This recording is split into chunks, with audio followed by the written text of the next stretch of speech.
Usai aksi demonstrasi besar-besaran yang dilakukan oleh warga Pati untuk menuntut Bupati Sadewo lengser, kini DPRD Kabupaten Pati Tengah menanti hasil dari kerja tim Pansus Pemakzulan Bupati Pati. Ketua Komisi 2 DPR RI Rifki Nizami Karsayuda menegaskan jika tindakan pemakzulan tidak perlu dilakukan. Menurutnya, masyarakat juga perlu menilai kebijakan kenaikan iuran PBB sebesar 250% dari beberapa sudut pandang. Ia mengatakan hal yang dilakukan oleh Bupati Sadewo semata-mata hanya ingin meningkatkan pendapatan asli daerah yang terdampak oleh efisiensi APBN. Lalu, bagaimana seharusnya pemerintah daerah memperoleh PAD tambahan tanpa membebani masyarakat? Ikuti ulasannya bersama Herman Suparman, Direktur Eksekutif Komite Pemantau Pelaksanaan Otonomi Daerah dalam Editorial Review. Masih membahas kenaikan fantastis iuran pajak bumi dan bangunan daerah, Detik Sore akan menyoroti masalah tersebut bersama Detik Jatim.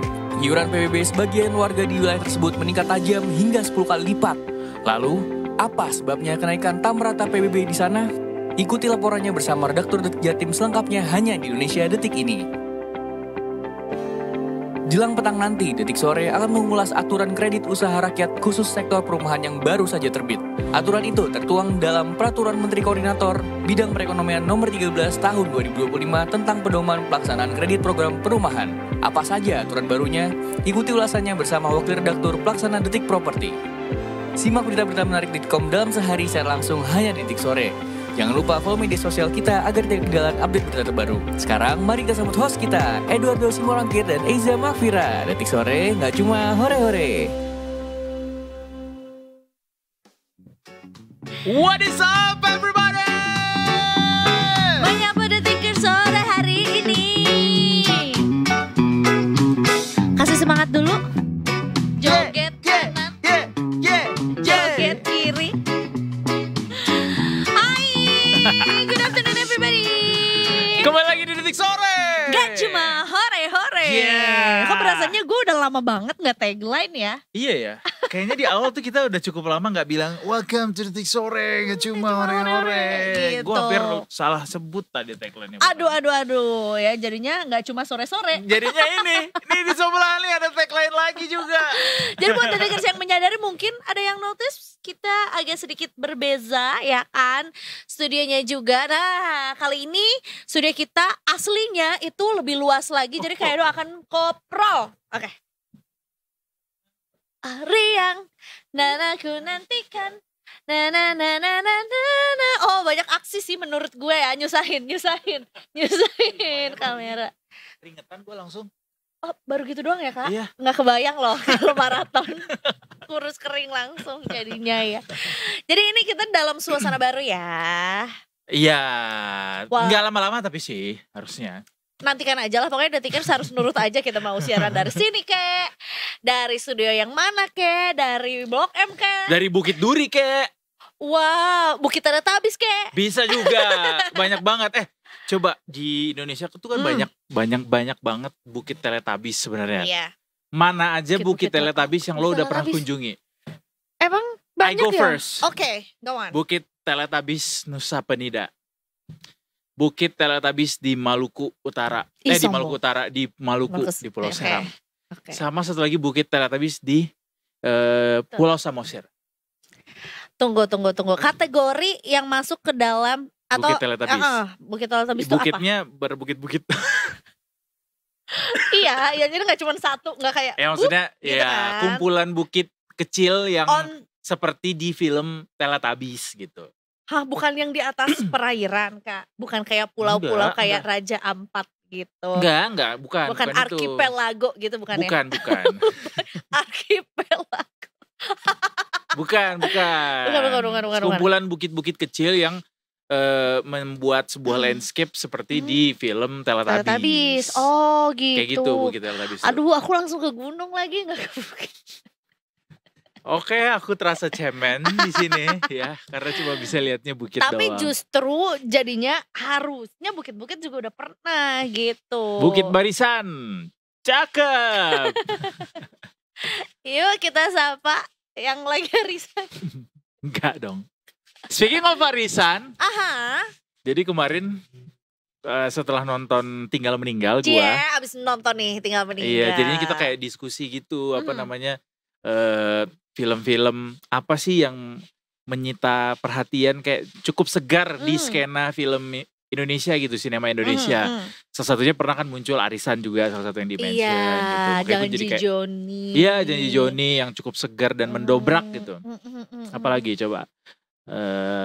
Beranak dalam Aruna dan lidahnya. Aruna dan Udah lidahnya kesini-sini cukup ya, Udah kesini-sini cukup mendobrak sih ya. Apalagi ya? Jomblo, Jomblo. Iya, betul. gue suka banget film Jomblo. Gara-gara lo iya di ITB itu syutingnya Betul. ya. Tapi sebel gue sama Mas Eka tetap masih Ringo. Eka yang Masih kesel. oh si Eka di Sakatupo. Sakatupo. Iya. Masih sebel gue sampai hari ini sama si Ringo. Tapi Ringo tuh selalu seru Ringo karakter-karakter yang dia mainin gitu, Iya, dan range actingnya nempel. kenceng ya. Betul, Kenceng, betul. luas gitu. Budi Pekerti bagus juga. Iya, Budi Bagus Pekerti banget. juga. Gitu. Bagus nggak film Tinggal Meninggal? Ini mau cerita kemana dulu? Review film dulu atau kemarin hasil diskusi? Oh enggak. Iya, hasil diskusi adalah review Oke. film itu. Oke. Kalau gua ngasih rate-nya lulus KKM. You should watch this movie on theater. Dan ini adalah film paling berani gue nyebutinnya. Oke. Karena dengan dark comedy dan cerita yang dikemas tuh menurut gue cukup berani. Rumah produksinya cukup berani, sutradaranya juga cukup berani. Jadi sangat segar untuk ditonton guys. Kalian harus nonton ini barengan sama teman-teman kalau bisa, karena ini seru banget untuk diketawain, didiskusikan gitu. Kamu nggak foto di instalasi Tinggal Meninggal? Bukannya ada ya di Enggak bioskop? ada, kemarin gue di situ. Ya, Tapi ada kecewa. foto barengnya sama Kristo dan kawan-kawan kemarin. Cuma gue nggak ikutan karena rame banget antreannya. Dan juga yang menjadi menarik adalah sebelum si Tinggal Meninggal ini main, akan ada teaser dari film Agak Lain 2. Oh. Jadi udah bisa ngelihat teasernya dikit aja, berapa detik gitu. Iya. Karena satu PH ya, masih dari Satu PH, Imaginary, Imaginary, betul. gitu. Shout out berarti. Nanti kan ya, mudah-mudahan Harus aku sempet nonton karena weekend ini harusnya aku spending the whole day di mall juga. Mudah-mudahan ada waktu untuk Gila. Weekend ini spending the whole weekend at the mall. iya, nge-MC-nya dari mall buka, belum buka apa mall Berarti tutup. bisa kayak mall Break. menjelang tutup nonton film bisa nggak, masih yang Bisa, jam Kak. terakhir, Closingnya jam 9 jam gitu. 9, ya bisa aja. Itu kayak udah capek. Mungkin Iya pas lagi, break. yang ada juga tidur di dalam bioskop ya. Bener. Tapi tadi pertanyaan soal Weapons, gue udah nonton juga dan gue menyarankan lo maraton movie maraton aja. Dari nonton Ting Ding dulu bisa atau Weapons dulu bisa. Jadi kayak abis Weapons yang cukup bikin kejut, walaupun gak banyak sebenarnya kejutnya, tapi ada lucunya juga. Tapi terus habis itu lanjut sama Ting Ding. Weapons tuh ini action atau apa? Tentang perang. What is it? Horror, thriller, psychology. Oh, oke. Menarik banget. Jadi jelas. dua genre, dua warna yang cukup berbeda gitu ya. Jadi kalau ditonton di hari yang bersamaan juga, jadi nggak bikin mendayu-dayu. Biasanya kalau True. terlalu into sama satu film tuh jadinya True. kayak ke bawah terus kan. Betul. Dan gue Gitu. jamin dua film itu akan menghasilkan atau memberikan tawa yang cukup lepas ketika lo nontonnya. Ini tuh ketawanya tuh adalah lepas banget karena memang lagi stres banget ya Kak. Semakin lepas ketawanya, semakin stres juga ya. Tapi nggak tahu nih, apakah mungkin juga kondisi yang cukup bikin stres gitu ya, pusing, capek ini juga terjadi karena memang perlu kita akui juga kayaknya memang lagi banyak ya menjadi satu topik pembicaraan juga di mana-mana ya. Terutama mengenai adanya update ya dari teman-teman yang ada di Detik Jateng juga. Jadi mungkin buat Detikers yang juga dari kemarin mantengin sosial media pasti lumayan banyak juga dapet paparan adanya demonstrasi yang terjadi dari masyarakat di Pati gitu ya. Betul. Dan sebagai salah satu bentuk untuk menanggapi gitu ya dari demonstrasi yang disampaikan juga sama teman-teman yang ada di Pati, kali ini juga DPRD melakukan rapat untuk panitia khusus. Gitu. Wih, panitia khusus apa nih? Kita coba tanya aja ya yang ada di sana ya. Makanya kita mau sapa ada Mas Dian Utoro Aji, reporter Detik Jateng, yang juga tentunya ini sedang sudah siap-siap untuk menyampaikan apa yang terjadi di lapangan juga ya. Mas Dian, selamat sore. Halo, selamat sore Kak yang ada di studio. Saya berada di gedung DPR Kabupaten Pati dan saat ini sedang berlangsung proses rapat paripurna pansus hak angket dari DPRD Kabupaten Pati. Demikian Kak. Baik, Mas Dian, ini berarti di gedung DPRD Pati ya, Kabupaten Pati ya. Ya, Seperti yang betul. kita tahu Ini bersama bahwa ini sedang ada penyelenggaraan rapat begitu untuk panitia khusus pemakzulan dari Bupati Pati ya, yang dari beberapa minggu terakhir terus-terusan jadi topik pembicaraan gitu sampai adanya usulan pemakzulan. Boleh dilaporin ke kita, Mas Dian, soal apa saja yang sudah dibicarakan gitu dalam rapat tersebut? Ya, jadi gini Kak, untuk proses pembentukan panitia pansus ini, pansus hak angket DPRD Kabupaten Pati ini telah dibentuk kemarin pasca ada demo besar-besaran, dan kemarin saat demo ada masa yang sudah berhasil menduduki DPRD Kabupaten Pati dan kemudian mereka mendesak untuk adanya paripurna hak angket Ya. untuk yang rencana nanti pemakzulan Bupati Pati. Nah, dari sidang kemarin bahwa DPRD telah membentuk tim pansus hak angket yang sudah dibentuk, sudah diketuai yaitu Pak Teguh Bandang Waluyo. Kemudian hari ini juga berlanjut bahwa hari ini adanya pembahasan untuk memanggil beberapa pihak yang bersangkutan dengan kebijakan Pak Bupati. Ada beberapa poin yang dibahas pada hari ini. Yang pertama terkait ex karyawan RSUD RAA Suwondo Kabupaten Pati yang mereka dipecat tanpa pesangon dan juga itu imbas dari kebijakan Pak Bupati Sudewo, yaitu terkait dalih efisiensi yang berdampak pada 220 ex karyawan yang dipecat tanpa pesangon. Kemudian juga ada terkait pengisian jabatan Direktur Rumah Sakit RSUD Suwondo yang menurut mereka bahwa ada disinyalir tidak sah dan mendapat peringatan dari BKN sebanyak 3 kali. Selain itu juga dari tim pansus ini menyoroti bahwa adanya rangkap jabatan yang terjadi semasa kepemimpinan Pak Bupati Sudewo ini. Ada banyak pejabat ASN yang diduga itu merangkap jabatan, tidak hanya satu jabatan saja. Demikian Kak. Baik. Jadi dari berikut adalah poin-poin yang akhirnya menjadi bagian dari usulan pemakzulan juga gitu ya. Dari informasi yang kami dapatkan juga memang si rapat pembentukan pansus dan juga Hak angket ini ya? hak angket ini tuh sudah berlangsung dari jam 10 pagi juga. Apa saja harapan atau capaian-capaian yang memang diharapkan ada dari rapat ini, Mas? Ya, untuk tadi pagi yang pertama juga tim pansus juga kedatangan tim ahli dari yang untuk mendampingi mereka. Kemudian setelah itu juga mendatangkan ada 5 ex karyawan honorer RSUD Suwondo yang dipanggil dan dimintai keterangan dari tim pansus tadi pagi. Kemudian setelah itu berlanjut juga pemanggilan dari jajaran direksi Rumah Sakit Suwondo juga telah dihadirkan dan ini tengah berlangsung di ruang paripurna DPRD Kabupaten Pati. Demikian Kak. Rapat dilakukan secara terbuka apa tertutup, Mas? Ya, untuk rapat pansus ini terbuka untuk masyarakat umum, bahkan ada beberapa masyarakat yang dibolehkan live langsung di media sosial. Berupa media sosial yang ada di masyarakat dan masyarakat boleh langsung menyaksikan dengan terbuka, transparan.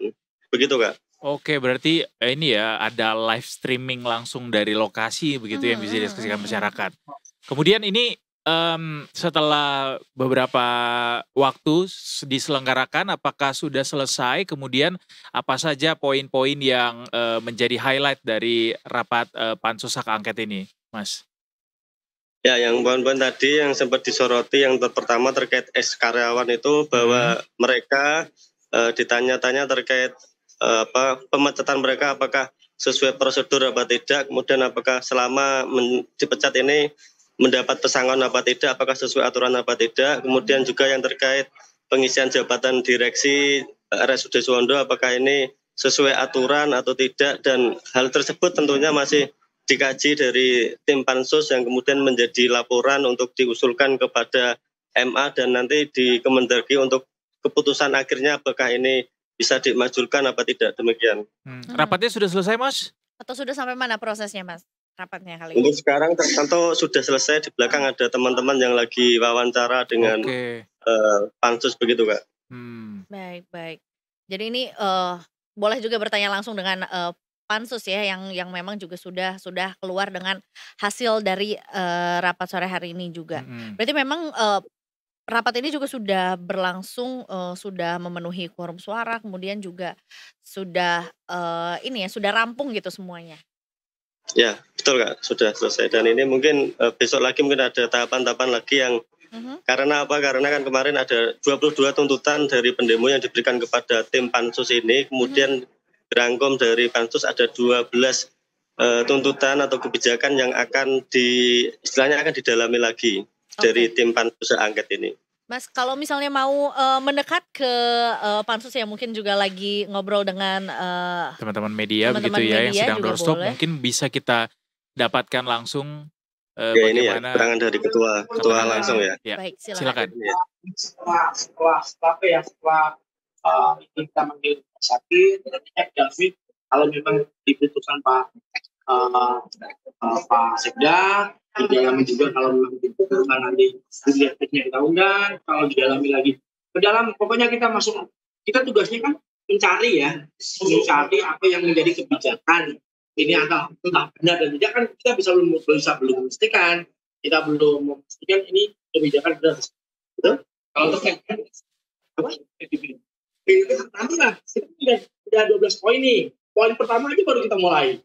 Belum tentu poin pertama ini selesai 2-3 hari.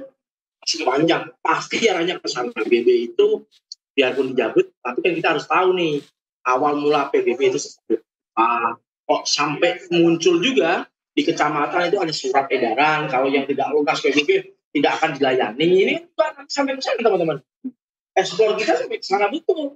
Maksudnya ini PBB ini ada yang keberatan, termasuk nanti ada masyarakat kita undang yang keberatan 250, ternyata juga ada yang sampai 500%, 1000% ada. Maksud kami, nanti kita undang, betul nggak? Datanya di bawah, betul tidak? Ini ternyata kemana-mana teman-teman. Nah ini tugas pansus, tapi sekali lagi kami tidak bisa mengatakan Pak Bupati ini salah dan benar, belum. Kita di posisi yang masih hari ini mencari fakta-fakta. Biarkan pansus ini bekerja. Saya mohon doa masyarakat Pati, teman-teman media, monggo kami minta doanya supaya kami dikawal, kami amanah dengan apa yang ditugaskan.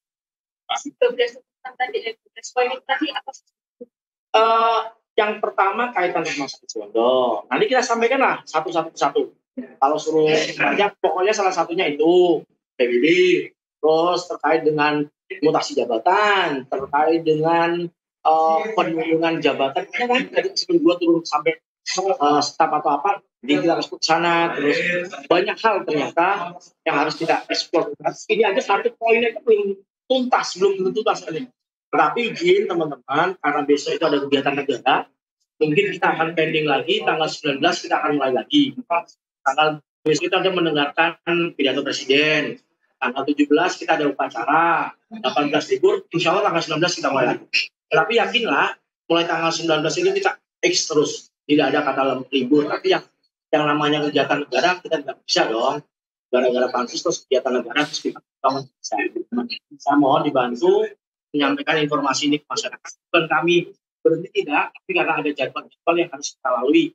Tanggal besok tanggal berapa ya? 16 kan? Ada 15 ya?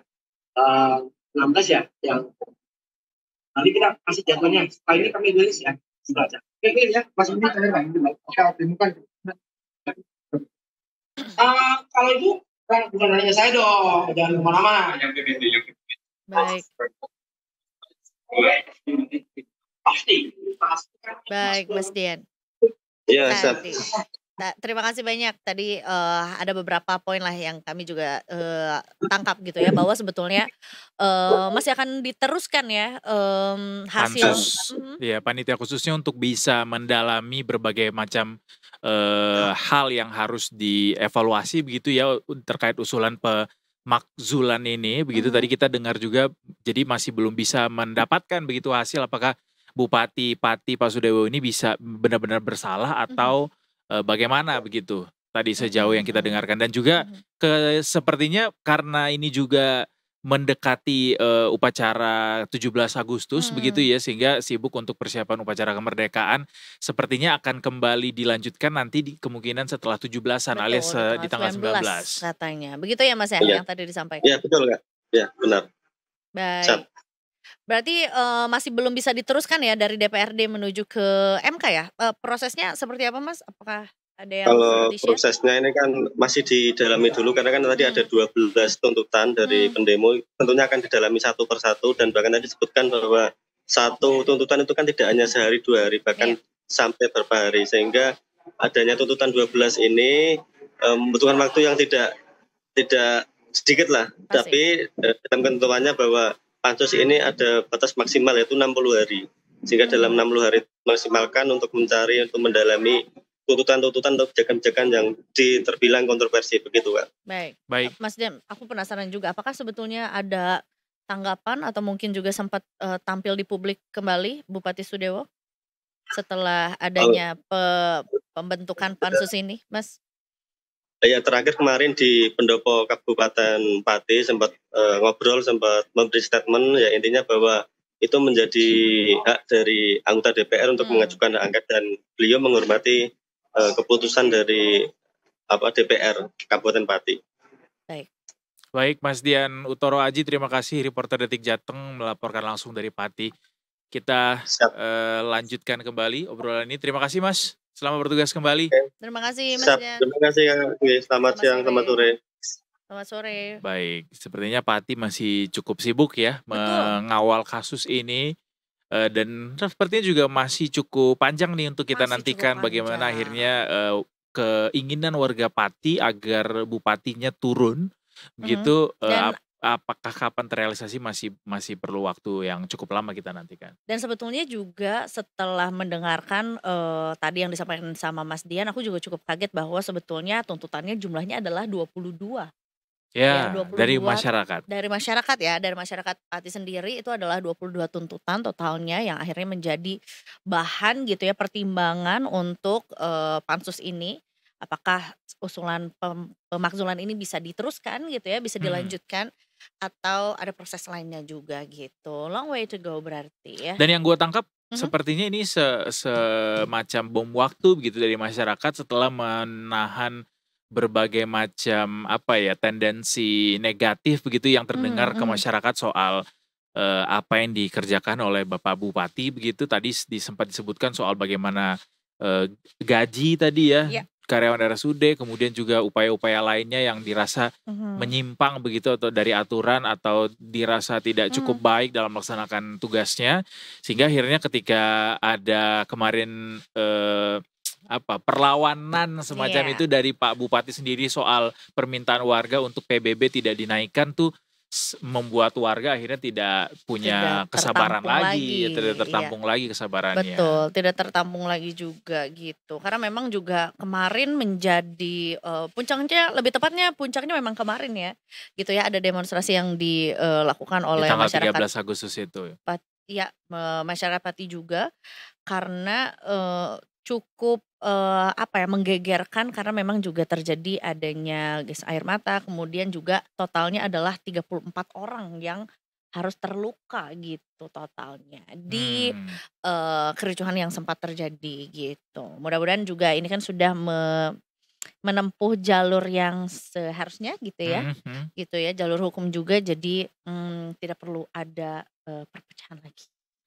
Iya. Kita kawal bersama Detikers terkait upaya dari teman-teman di Pati begitu ya. Kita lanjut dulu nih. Kita mau update soal traffic jalanan di Jakarta sore hari ini seperti apa. Ada Brigadir Anissa yang siap melaporkan kita dari 78 titik. Wah, banyak juga ya. Kenapa nggak 80 aja biar kayak Oh iya RI benar, ya. Biar kayak one for all. Selamat sore Brigadir Anissa. Halo, selamat sore. Kita lihat-lihat ini lokasinya cukup deket nih dari kantor kita, Brigadir Anissa. Tapi gak apa-apa Brigadir Anissa kalau misalnya titik yang pertamanya deket, titik keduanya langsung live dari studio kita. Nggak ada CCTV-nya Kak di sini. Ya, Apa yang kan mau bisa dilaporin diupdate. jadinya? Bisa diupdate. Iya sih ya, dari handphone ya. Baik, Brigadir Anissa, sepertinya cuacanya sore hari ini cukup cerah ceria nih ya. Banyak Tadi bahkan kita motor yang dengar geluduk loh. Iya betul Kak. aku kira bakal Apakah sudah ada hujan. gerimis yang turun? Belum ada, sejauh ini masih cerah, mataharinya masih kelihatan, lumayan terik. Oke. Lumayan terik. Nggak diskon ya mataharinya ya. Tapi mendungnya juga nggak di hati kan? Oh jangan dong kalau Jangan gitu. dong ya. Baiklah Brigadir Anissa, silahkan dengan laporannya sore hari ini. Ya baik, terima kasih dan juga selamat sore Detikers. Kami dari Anthem Sport yang akan menginformasikan kondisi arus lalu lintas terkini. Dan saat ini saya melaporkan langsung kondisi arus lalu lintas di kawasan MT Haryono, Jakarta Selatan. Bisa kita saksikan bersama tepat di belakang saya situasi arus lalu lintas untuk sore hari ini. Memasuki jam pulang perkantoran, sudah mulai terlihat adanya peningkatan volume kendaraan. Namun arus lalu lintasnya sendiri masih terpantau ramai dan lancar. Khususnya kendaraan dari arah Cawang yang akan mengarah ke kawasan Tendean ataupun Kuningan di jalur arteri pada sore hari ini masih terpantau dalam keadaan ramai namun tetap lancar. Kami himbau bagi para pengendara untuk selalu tetap berhati-hati dan tidak menggunakan jalur busway sebagai jalur Anda. Dan juga khusus untuk kendaraan roda 2 untuk selalu menggunakan helm berstandar SNI guna keamanan dan juga keselamatan. Dan juga kami informasikan bahwa di kawasan ini merupakan kawasan ganjil genap.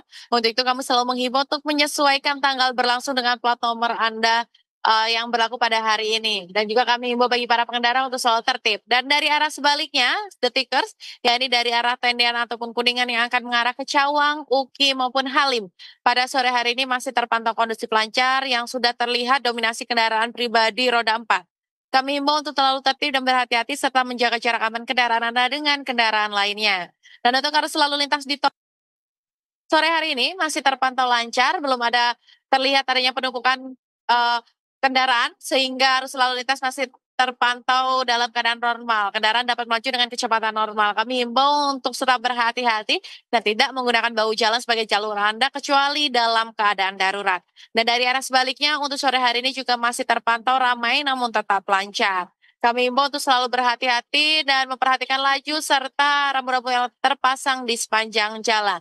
Dan juga kami informasikan mengingat kondisi cuaca di kawasan DKI Jakarta yang tidak menentu, kami menghimbau khususnya untuk kendaraan roda 2 untuk tidak menggunakan jas hujan jenis ponco demi keselamatan dan juga keamanan. Dan untuk itu, untuk kendaraan roda 4 untuk memastikan kaca wiper Anda dalam keadaan yang baik. Dan juga untuk selalu menggunakan sabuk keselamatan guna keamanan. Dan Detikers, bagi Anda yang ingin mengupdate bagaimana kondisi arus lalu lintas terkini, kami bisa melayani Anda di nomor 15669 atau juga dapat melalui SMS Center di nomor 9119. Itu informasi pada sore hari ini, silakan kembali ke rekan di studio.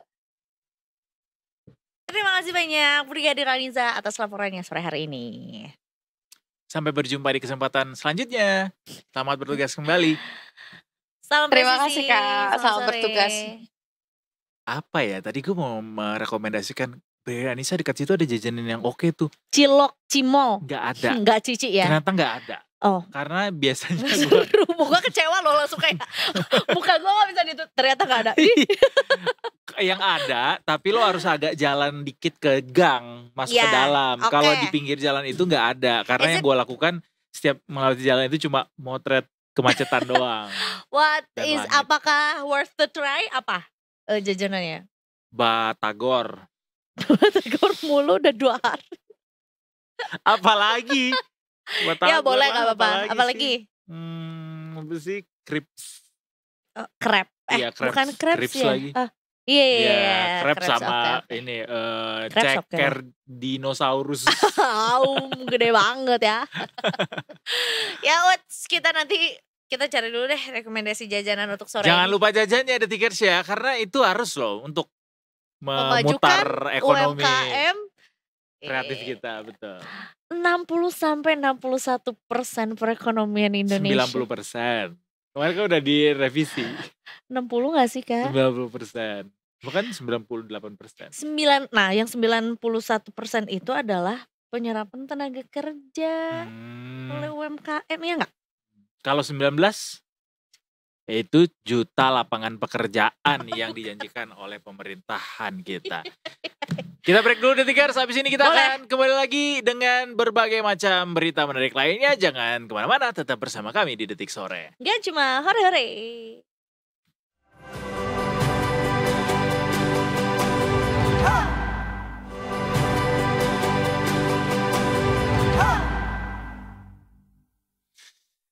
Senangnya akhirnya kita kembali bertemu Detikers. Kayak udah lama ya gak Udah lama ketemunya tuh banget, ya. 7 menit. Tadi soalnya lagunya 7 Lagunya menit. 7 menit. Oh. Terus berenang. Lanjut. Iya lanjut. Lanjut aja gak apa-apa. Beli roti, beli ropang. Cakep. Dari Pati kita ke Jombang. Mantap. Beli kerupuk di Tanah Kera. Yuk sapa Mbak Mira. Boleh. Yuk gitu ya Yuk. kerupuknya tuh. Yuk kita sama Mbak Mira. Halo Mbak Mira. Annyeonghaseyo. Selamat sore Mbak Mira. Selamat sore, Annyeong. Annyeong. Mbak Mira gimana film Rangga dan Cinta jadi rilis nanti di bulan Oktober ya rencananya ya? Miranya beda. Oh beda Mira ya ini ya. Mira Lesmana harusnya. Betul. Sebenarnya sama-sama Bob sih, tapi yang satu keriting, yang satu rambutnya lurus ya hari ini. Dan ya. sama-sama rhyming juga namanya ya. Satu Mira Lesmana, satu Mira Rahmalia. Betul ya. Mungkin nanti Mbak Mira yang ini memproduksi filmnya yang lain ya. Nggak Cinta Filmnya Kesana. adalah Amin. Kenaikan PBB bikin marah. Cakep. Cakep sih jadinya. Ini juga topiknya masih sama tadi sama teman kita di Jawa Tengah gitu ya, Detik Jateng soal kenaikan PBB yang akhirnya bermuara pada upaya pemakzulan dari bupatinya sendiri. Tapi Betul. kalau yang sekarang nih masih soal PBB tapi belum ada upaya pemakzulan sih. Tapi ini nggak tahu nih apakah juga ada kemarahan dari warga atas kenaikan PBB yang cukup tinggi. Kita dengar-dengar ini PBB-nya juga jauh bahkan melampaui dari yang ada di Pati ya. 1.202%. Nah itu dia. Is that true Mbak Mira? Wah, itu benar sekali. Itu dari penelusuran reporter kami di Jombang ya, memang ada kenaikan 1.202% dari PBB seorang warga dari tahun 2023 ke 2024. Nih kira-kira kalau Edo sama Eza tiba-tiba PBB P2 aja naik 1.202%, kaget nggak? Kaget Aku dong pura-pura pastinya gila ya sih. kan? Aku langsung pura-pura Coba gila. Kalau aku sih pindah ke Iya, rumah coba Barbie bayangin ya. aja. Iya guys, sekarang gaji karyawan mana yang naik 1.202% dalam 1 tahun kan? Hampir tidak ada dong. 10 tahun kecuali aja belum tentu. tiba-tiba. Iya kan, nah, jadi bisa dibayangkan dong pasti reaksi warganya Jombang kan sangat kaget ya. Tapi memang tidak ada gelombang kemarahan yang kami temukan gitu. Cuman memang ada gelombang Protes. permintaan keringanan. Tapi sebelum Oke. sampai situ mungkin kita flashback dulu ya. Jadi sebenarnya kalau sejak kapan si PBB P2 ini tiba-tiba naik drastis gitu ya di Jombang itu tidak ada mekanisme yang jelas gitu. Sebenarnya tidak ada runut waktu yang jelas yang kami temukan. Tapi rata-rata warga yang mengaku ke kami itu baru mengetahui kalau PBB P2-nya naik drastis setelah mendapatkan SPPT yang di tahun 2024. Jadi misalnya tahun 2023, jadi ada salah satu narasumber kami ya, ini coba contoh. Nah, dia itu SPPT-nya di tahun 2023, ya itu 292.000. Oke. Nah, tiba-tiba di tahun 2024 itu jadi 2.314.000. Itu naiknya 791%. Si narasumber kami itu punya 2 objek pajak. Objek pajak satu lagi waktu tahun 2023 itu PBB P2-nya 96.979. Tahu naiknya berapa? Naiknya jadi 1.166.000 di tahun Wow, dari 2024.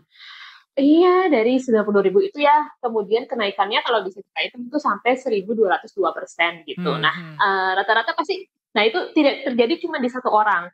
Orang berikutnya itu kami juga ketemui namanya Pak Joko Fatarohim. Itu dia sebelumnya membayar pajak senilai Rp188.662.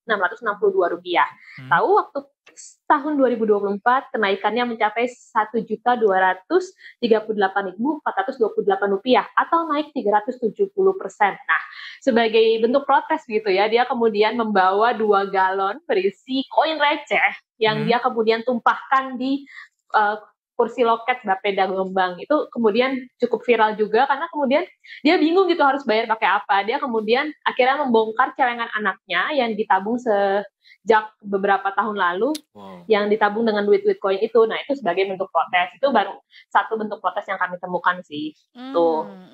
Nah, videonya sempat viral juga di media sosial soal aksi protesnya yang kemudian memicu curhatan-curhatan warga yang lain terkait kenaikan PBB P2 ini yang dirasa kurang wajar. Baik. Iya, ini sebenarnya di sejumlah daerah ada kenaikan PBB yang begitu tinggi sih sebenarnya ya, termasuk juga kalau nggak salah di Cirebon juga begitu tuh. Tapi ini di Jombang nih, walaupun memang secara nominal kita merasa itu masih terjangkau, tapi untuk orang yang kenaikannya lebih dari 1000% kayak gitu, pasti kaget sih. Ini kenaikan segitu sebelumnya apakah ada sosialisasi dulu dilakukan atau gimana? Atau mungkin kenaikan secara bertahap mungkin yang diharapkan ya. Gimana bisa naik sebegitu tingginya? Nah, kalau dari kronologis yang disampaikan warga ya, sebenarnya mereka mengaku kaget berarti kan tidak ada sosialisasi yang mumpuni begitu ya sebelumnya, karena memang kenaikannya cepat sekali begitu. Dan kalau misalnya dilihat kenaikan bertahap, ini kan 2023 ke 2024, PBB P2 ini kan dibayarkan setahun sekali kan, berarti kan tidak ada kenaikan bertahap ya, kenaikannya langsung serta-merta tinggi begitu ya. Nah, kami sempat menanyakan juga kepada Kepala Bapendanya Jombang, kenapa kemudian warga merasa mengalami kenaikan PBB P2 yang cukup tinggi. Nah, Kepala Bapenda ini mengatakan bahwa kenaikan ini akibat adanya kenaikan NJOP hasil survei tim appraisal pada tahun 2022. Dia mengaku dia memang mengakui secara jantan bahwa hasil survei ini yang dilakukan pihak ketiga itu memang tidak sesuai dengan kondisi real di lapangan. Nah, pihaknya pun sudah bekerja sama kemudian dengan pemerintah desa di seluruh Jombang untuk memperbaiki hasil appraisal ini. Nah, memang perbaikan ini butuh waktu dan baru bisa diterapkan pada tahun 2026. Maka sekali lagi warga yang kemudian menjadi korban untuk untuk tahun 2024 dan 2025 ini memang masih membayarkan pajak yang cukup tinggi. Namun menurut Bapendanya Jombang, warga bisa mengajukan keringanan kepada Bapeda Jombang, cukup menantongi kantor Bapeda Jombang saja, dan kemudian keringanan akan diproses. Nah, salah satunya ada warga juga yang kami temui yang sudah melakukan permintaan keringanan begitu. Dia meminta keringanan PBB P2, kemudian dari kewajibannya yang di mana dia harus membayar 1.166.000, kemudian mendapat keringanan hanya menjadi 186 ribuan saja. Dan menurut warga yang kemudian, berarti memang bisa meminta keringanan. Ini kan berarti si nominal yang kemudian dia bayarkan itu nominalnya mirip-mirip dengan nominal PBB dia pada tahun 2023, betul, yang tanda kutip harganya masih harga awal gitu ya. Nah, dia juga mengaku permintaan keringanan ini tidak sulit, hanya kemudian 10 menit saja. Tapi perlu dicatat bahwa permintaan keringanan ini baru dikabulkan atau baru diamini itu pada tahun 2025. Nah, sementara yang PBB P2 tahun 2024 ini permintaan keringanannya masih diproses. Nah, kalau misalnya memang tadi Kak Edo bilangnya jumlahnya manusiawi ya, cuman kan ini kan pembayaran pajak gitu ya, pasti kan karena sebelum tahunnya misalnya masih di bawah 200.000, tiba-tiba tahun ini udah sampai di atas 1 juta, pasti kan ada porsi pendapatannya harus dialokasikan lebih kan untuk pembayaran pajak. Iya, makanya menurutku walaupun memang misalnya nominalnya masih terjangkau gitu ya, tapi karena porsi pajak ini sebenarnya harusnya tidak terlalu memberatkan warga, jadi sangat memberatkan karena jumlahnya naik tinggi dalam waktu yang sangat singkat 1 tahun gitu sih. Baik. Kamira, soal keringanan yang diberikan tersebut, apakah jadinya memang dipangkas nominalnya atau ada penundaan pembayaran gitu alias semacam cicilan pembayaran atau gimana? Nah, kalau misalnya dari narasumber yang berhasil diwawancara kami di Jombang itu lebih ke pemangkasan sih. Jadi tadi kan langsung ya, misalnya dia tadinya dalam 2023 berapa, terus tahun 2024 tiba-tiba naik tinggi. Nah, dia kemudian ketika mengajukan keringanan itu kemudian jumlahnya yang dipangkas. Tapi memang tidak secara detail sih disebutkan bahwa bagaimana perhitungannya sampai bisa dipangkas seperti itu. Cuman memang kalau dari narasumber yang kami temui, dia bilang dia mendapat keringanan, jadi yang dia bayarkan bisa jauh di bawah appraisal atau di bawah PBBP 2 dia yang ada di SPPT yang naiknya sekitar ratusan persen itu. Baik, tapi nggak disebutin ya apa pertimbangan sampai akhirnya dikurangin jadi segitu tuh dan formulanya gimana Apa gitu itu sampai hitungannya dapat ya? nilai Aku juga segitu. sebenarnya penasaran ya, kok bisa tiba-tiba ada keringanan yang ditawarkannya sangat cukup oke gitu ya sebenarnya jadi solusi. Cuman kan sebenarnya agak takes time ya, jadi warga harus ke Bapenda dulu, ngajuin keringanan gitu kan. Sebenarnya kalau bisa dibikin mudah, kenapa harus bikin sulit ya? Gitu sih. Jadi sebenarnya agak ini sih, agak ya kasihan warganya juga, kembali lagi warga yang kemudian harus berkorban waktu misalnya untuk mendatangi Bapeda Jombang sehingga PBBP 2 yang mereka bayarkan bisa lebih ringan. Baik, Kamira, kemudian dari mana masyarakat akhirnya tahu bahwa adanya kenaikan PB untuk objek pajak yang mereka miliki? Apakah sebetulnya juga sudah ada himbauan secara menyeluruh kepada seluruh masyarakat, atau mungkin seperti apa sampai akhirnya sepertinya gelombang protesnya tidak terlalu heboh gitu ya? Walaupun memang tetap ada keberatan gitu dari masyarakat sendiri. Ya pasti keberatan ya, karena sebagaimana yang tadi kita bahas sama-sama bahwa kenaikannya cukup tinggi di waktu yang cukup singkat. Anyway, warga rata-rata mengetahui dari SPPT atau Surat Pemberitahuan Pajak Berutang. Jadi mereka minim sosialisasi, mereka taunya ketika SPPT yang biasanya warnanya merah, kalau dulu aku tinggal di Tangerang itu, yang kota kecil itu kan, biasanya kita ngambil di Pak RT waktu itu datang terus tiba-tiba nominalnya sudah berubah dari yang biasanya berapa jadi berapa gitu. Biasanya kan walaupun ada kenaikan di PBBP 2 itu kan jumlahnya tidak terlalu signifikan ya, tapi kan kalau naiknya ratusan persen gitu kan pasti siapa yang nggak notice ada kenaikan itu kan. Jadi sebenarnya kembali lagi sih, karena kami nggak pernah mendapat sosialisasi atau mendapat pemberitahuan dari Pemda setempat. Nah, kalau misalnya dari Bupati sendiri, Bupati Jombang sendiri memang sebenarnya sudah sempat angkat bicara terkait ihwal PBBP 2 yang naik cukup tinggi ini. Katanya pihaknya sendiri tidak pernah menaikkan pajak secara drastis gitu untuk mendongkrak pendapatan daerah. Dia mengaku hanya menjalankan kebijakan yang telah diterapkan sebelum dia menjabat. Kebijakan ini sendiri tertuang dalam Perda nomor 13 tahun 2023 tentang pajak dan retribusi daerah. Nah, di situ memang tarif kalau pakai perhitungan yang ada dalam Perda tersebut memang kenaikan PBBP 2-nya ini agak drastis begitu ya. Namun Warsubik kembali lagi memberikan solusi sementara pada warga itu adalah untuk mendatangi langsung ke Bapeda karena pihaknya sendiri sudah membentuk tim khusus untuk menangani keberatan dari para warganya gitu. Nah, kalau misalnya Kepala Bapenda sendiri bilang dari 700.000 SPPT yang ada di wilayahnya ini sebenarnya tidak semua mengalami kenaikan. Ada beberapa yang mengalami penurunan, namun memang kami belum menemukan kasus di mana ada penurunan PBBP 2 begitu ya, karena yang ke kami rata-rata bilang kalau PBBP 2-nya naik ratusan persen gitu. Nah, kalau dari legislatif sendiri, Ketua Komisi B DPRD Jombang menuturkan bahwa pihaknya sudah melakukan revisi terkait perda tersebut yang menyebabkan PBBP 2 ini naik ratusan hingga ribuan persen di Jombang begitu ya. Dia menjamin bahwa PBBP 2 ini akan diturunkan pada tahun 2026. Pihaknya sendiri memang sudah merampungkan revisi Perda nomor 13 tahun 2023 ini pada Rabu 13 Agustus kemarin dan sudah ditimpahkan ke Pemprov Jatim untuk dievaluasi. Nah, jika prosesnya lancar, Perda tersebut akan dikembalikan lagi ke Pemkab Jombang untuk kemudian divalidasi dan akan diberlakukan pada tahun 2026 mendatang.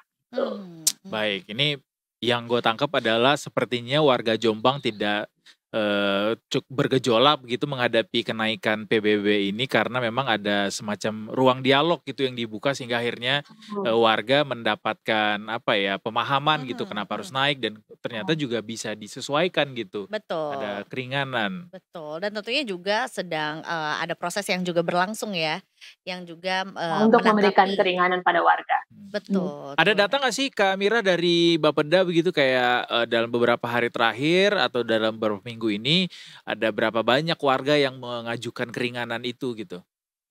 Ada Kak, kemarin ya ada Agustus kemarin nggak lagi ada 5.000 yang sudah mengajukan keberatan. Bayangin 5.000 orang datang ke kantor Bapeda buat Berarti kan ada 5.000 orang yang mengalami kenaikan PBB ratusan persen. Nah, bahkan kenaikan PBB ini juga tercatat dalam realisasi penerimaan pajak Kabupaten Jombang sendiri, di mana dari tahun 2023 ke tahun 2025 untuk realisasi penerimaan pajak PBB P2 itu naik 9,9 miliar. Ya, kita kasih contohnya. Baik. Di tahun 2023 itu realisasi pajak sebesar yang sudah mencapai 99% itu penerimaan pajaknya 42,9 miliar. Sementara di tahun 2025 di mana realisasinya baru mencapai 89%, itu penerimaan pajaknya sudah mencapai 52, sekian miliar.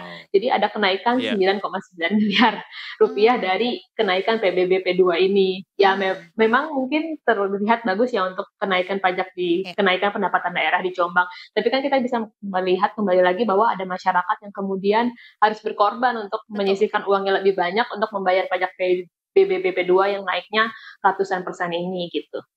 Kak Mira sempat ada ini juga nggak informasi mengenai yang terdampak tapi dari sektor pengusaha misalnya gitu?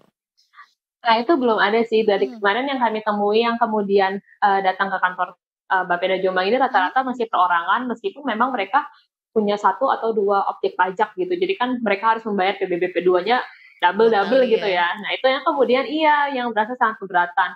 Bayangin tadi PBB-nya kena 2,4 sama 1,2. Udah harus 3 juta lebih kan untuk bayar PBB aja, belum untuk kebutuhan yang lain. Betul. Makanya kemudian sampai ada aksi protes, permintaan keringanan. Tapi memang karena mungkin di Jombang kita lihat ada ruang dialog kembali lagi, dan respon dari pemimpin daerahnya kemudian mewadahi aspirasi para warga. Kemudian protes-protes yang muncul itu ya udah diarahkan ke Bapenda. Jadi diberikan solusi yang lebih pasti gitu sih. Yang lebih konkret. Tidak dilawan ya. Iya betul, tidak dibilang apa gitu. Demo 50.000 orang kalau ini tak dengerin gitu ya, jadinya dengerin gitu ya. Monggo disampaikan gitu kan. Jadi Kak Mira, dua-duanya. Mau nanya satu lagi, yang tadi bawa celengan itu dengan galon yang berisi receh itu gimana? Apakah jadinya berhasil dikurangi atau gimana resolusinya? Saya tuh belum ada update ya soal itu, cuman memang videonya sudah viral, nanti kita upload ya Kak Edo. Baik, ditunggu ya di Detik Jatim ya.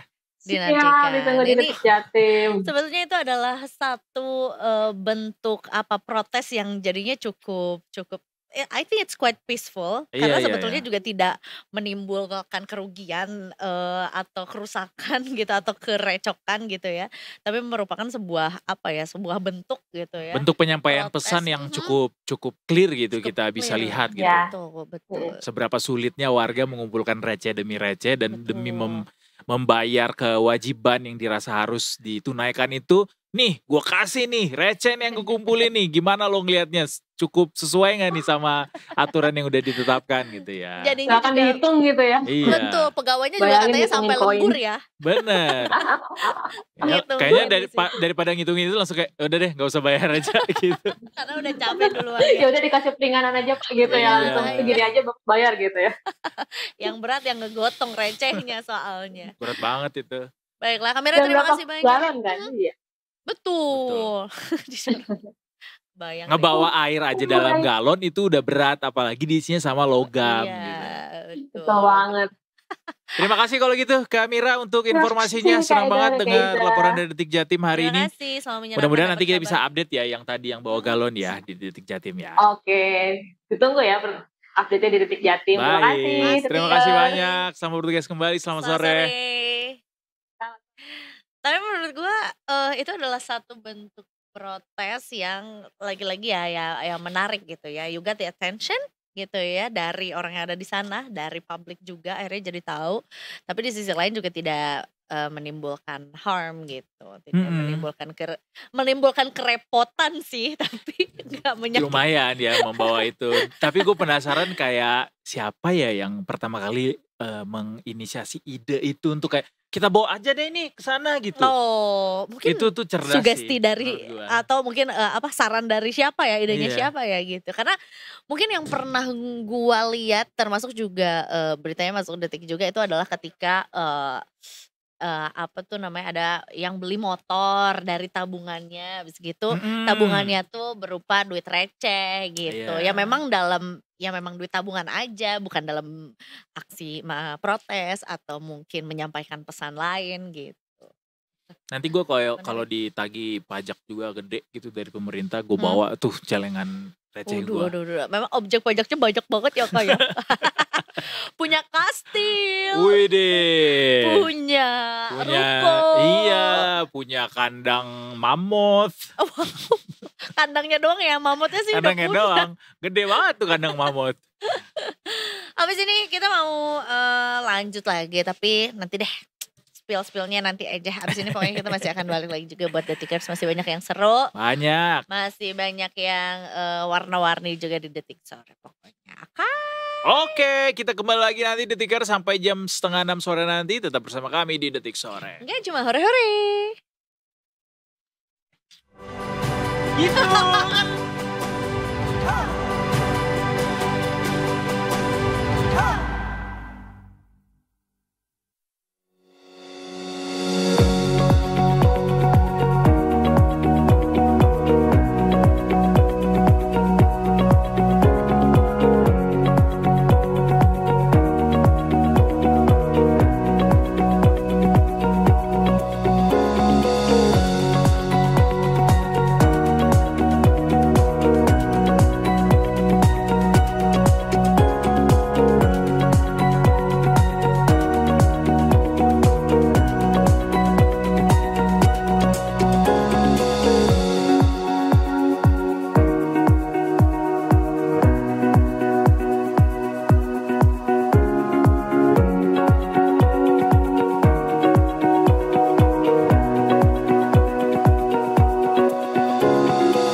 Jadi ketahuan deh, kita sebelum on air tuh pura-pura ngobrol.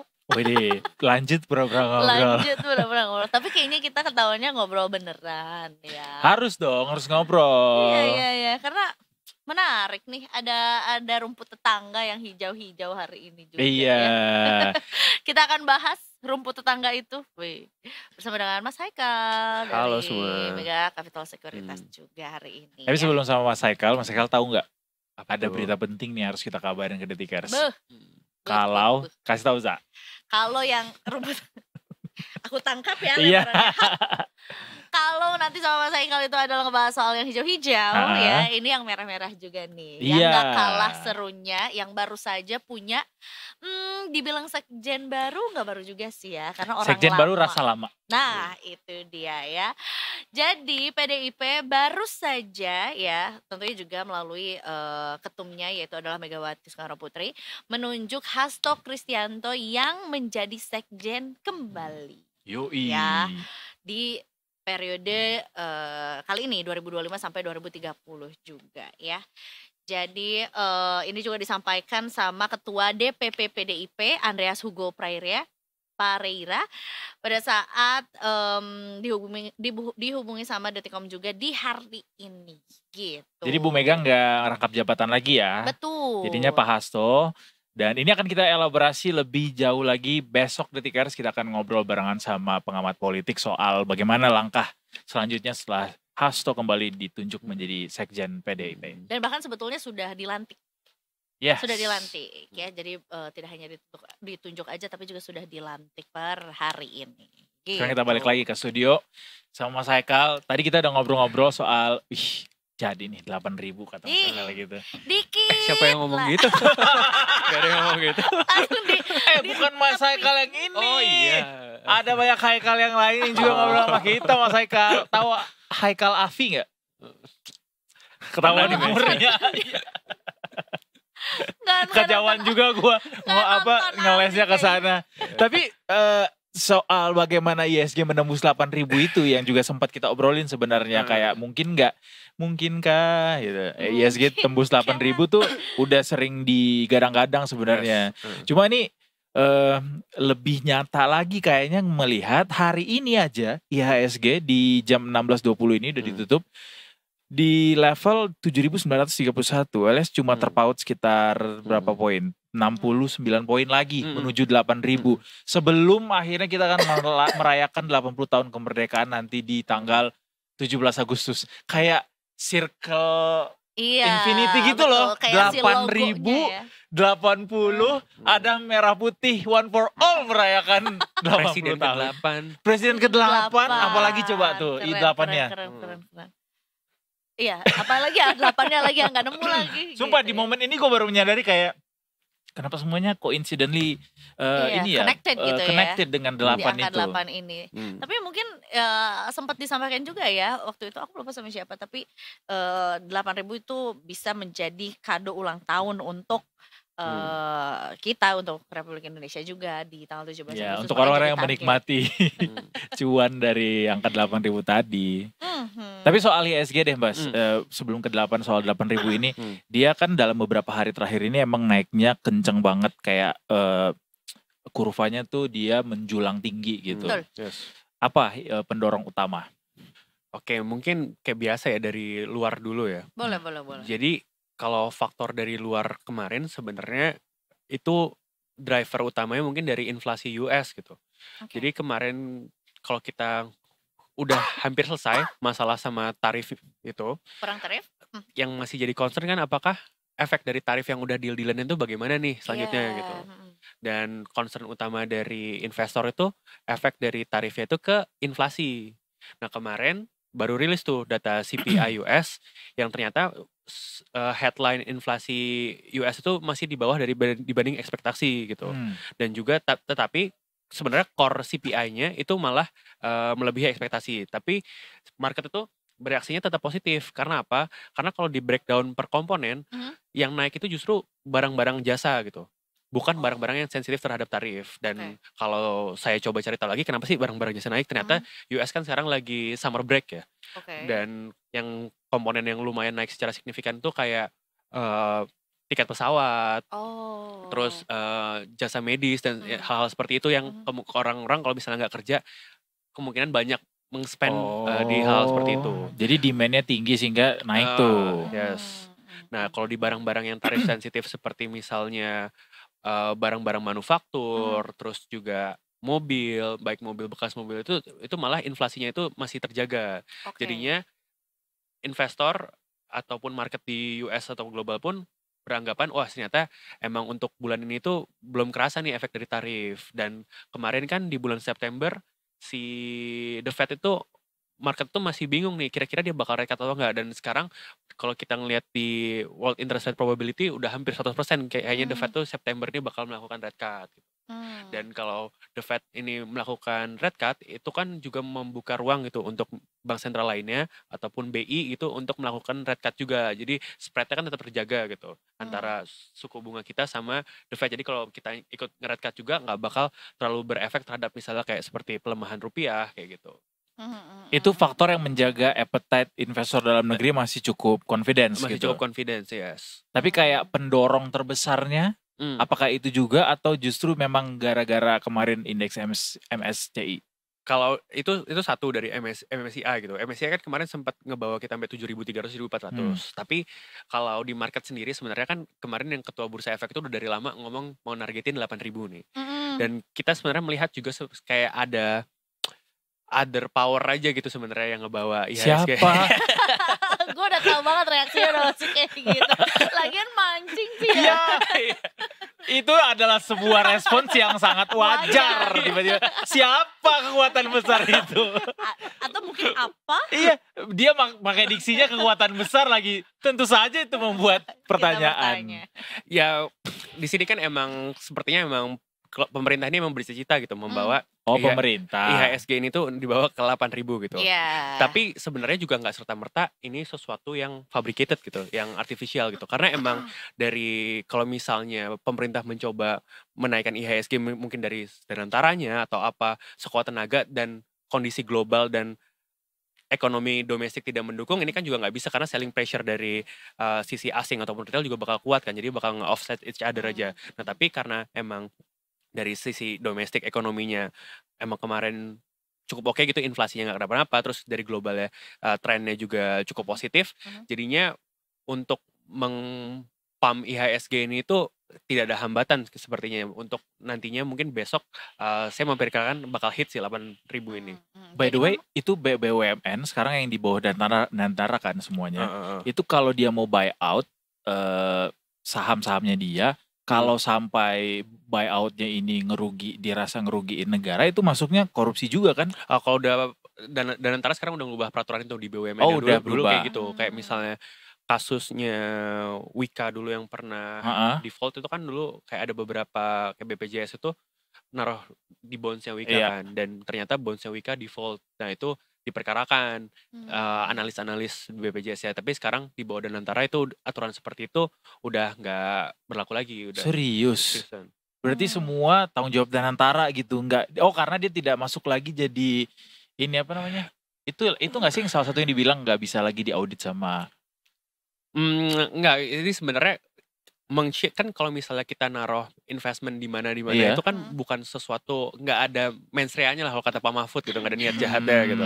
Nah jadinya hal seperti itu kan takutnya nanti nggak ada lagi gitu yang mau jadi analis atau apa, karena kan itu kita wajar banget gitu, misalnya melakukan 10 investment 20 investment satu default, itu juga bukan gara-gara kita salah analisis atau apa, tapi karena mungkin ada policy tertentu yang merugikan BUMN, itu kan kita nggak tahu juga gitu kan. Jadinya hal-hal seperti itu emang menurut saya cukup bagus juga sih untuk kalau dihilangkan. Berarti tadi gue mau nanya apa ya, jadi lupa. Oke, gue nanya lagi. Mau breakdown soal si 7.900 ini. Asing masih kabur nggak? Atau justru dari domestik nih? Asing juga udah masuk juga. Oh, udah masuk juga. Dan mungkin juga asing ini juga udah melihat nih narasinya udah kayaknya emang mau di-hit sampai 8.000. Mereka juga udah flocking masuk dari mendengar kabar itu ya. Dari awal minggu ini udah masuk juga sih. Jadi. Oh, tadi tuh seputar ini rupiah terhadap dolar juga. Jadi memang juga sebetulnya karena ada inflasi juga ya gitu. Mungkin ini yang bikin asing akhirnya mencari mencari momen untuk masuk ke pasar-pasar lain gitu, termasuk IHSG gitu ya, Mas. Ya kan kalau biasanya kalau misalnya tendensi kayak the Fed gitu mau melakukan rate cut, itu biasanya kan dolar melemah, duit yang di US mungkin bisa lari keluar lagi gitu. Sebaliknya kalau misalnya the Fed lagi mau naikin suku bunga, itu justru pada duit itu pada capital outflow pada lari ke US. Dan emang benar kalau misal sekarang kan trennya lagi the Fed September mau rate cut, apalagi juga diprediksi ntar di November ataupun Desember dia bakal rate cut lagi gitu, mungkin sekitar 50 basis, jadi total 2 kali. Narasinya sangat dovish gitu, dan moneternya juga ekspansif.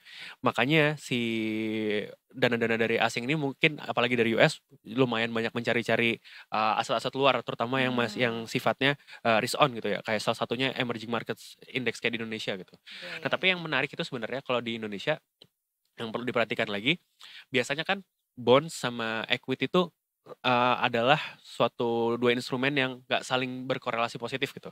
Jadi kalau misalnya lagi investor lagi mau defensif, rata-rata masuk ke bonds. Dia narik duit ke equity-nya lumayan turun. Dan sebaliknya kalau misalnya investornya itu lagi pede banget gitu, duit dari bonds biasanya lari ke equity. Nah tapi yang menarik sekarang semuanya naik gitu. Bonds price-nya naik, terus si IHSG indeksnya juga naik gitu. Yang berarti ini gak ada shifting liquidity nih dari equity ke bonds atau bonds ke equity, tapi ada duit yang tadi nggak ada di Indonesia tapi mau masuk ke dua-duanya. What gitu. makes IHSG seksi sebenarnya untuk atau mungkin jadi gini, apa yang bisa membuat IHSG jadi seksi untuk bisa menarik asing gitu? Kalau misalnya saya jadi POV-nya asing gitu ya, mencoba lagi seksi-seksinya dong harusnya ya. Karena memang ada urge dari pemerintah untuk membawa IHSG ini di level tertentu. Saya ngeliatnya asing ini riding the wave aja gitu. Kayak, oh ini pemerintah mau hit 8.000, ya kita masuk di 7.300, 7.400 itu ya oke lah gitu, kita coba gitu beberapa. Ini gara-gara tadi udah mention soal Danantara juga, berarti kita sudah pindah ke domestik, pasar domestik yang mendongkrak menjadi menuju ke 8.000, apa masih yang menarik? Kalau awal-awal kan sebenarnya untuk dari 6.000-an ke 7.000 itu saham-sahamnya PP kan, yang kemarin masuk MSCI. Nah akhir-akhir ini tuh yang Nih Prajogo Pangestu ya guys PP-nya. oh Siapa tahu orang mikirnya PT Satpol. PP atau Satpol PP atau apa nih? Oke. Nah, kalau sekarang ini banyak juga saham-saham BUMN sama Bank Himbara ini yang tadinya nggak diam-diam aja itu udah mulai naik lagi. Contoh kayak TLKM, terus juga walaupun banks hari ini nggak begitu naik secara signifikan ya, tapi sebelumnya kan bank-bank Himbara kayak Mandiri, BRI BNI itu juga udah mulai mengalami kenaikan lagi gitu.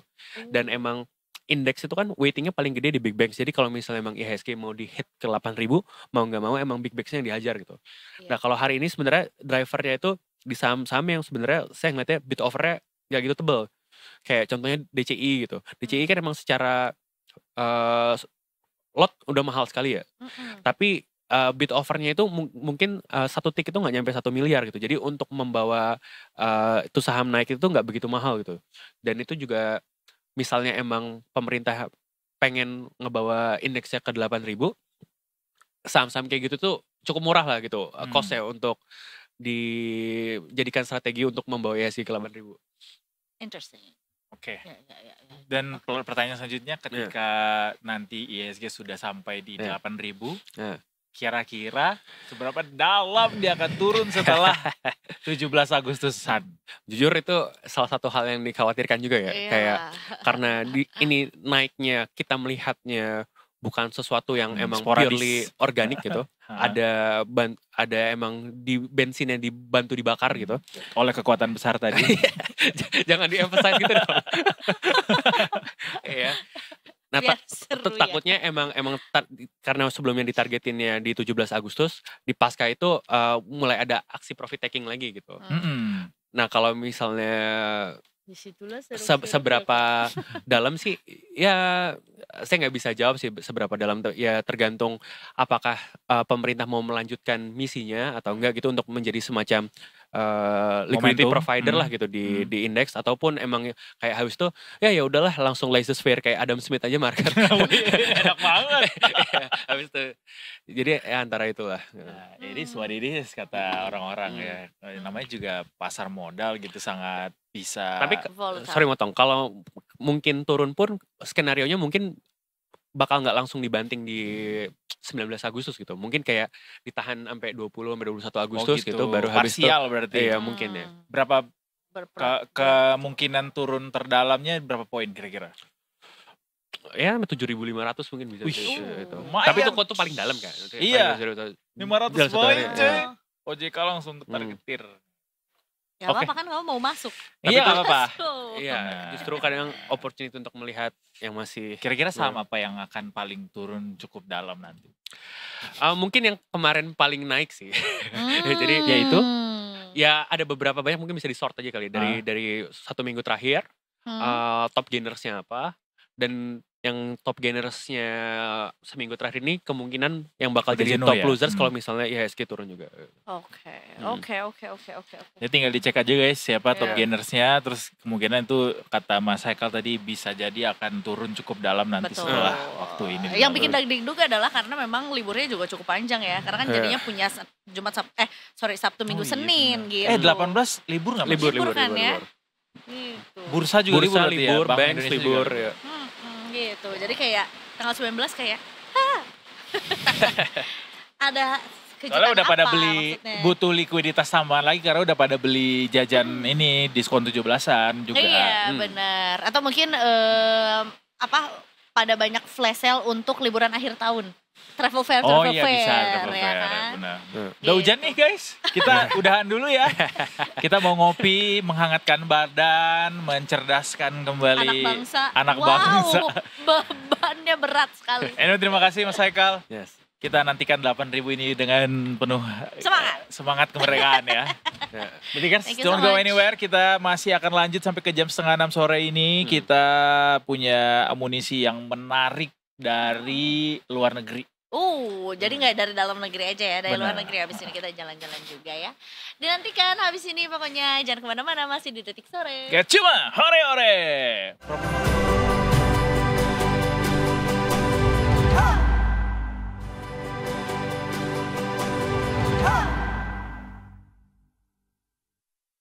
Yang hujan turun lagi di bawah payung hitam. Ku berlindung. Di momen kayak gini gue udah nggak bisa loh pura-pura Gen Z.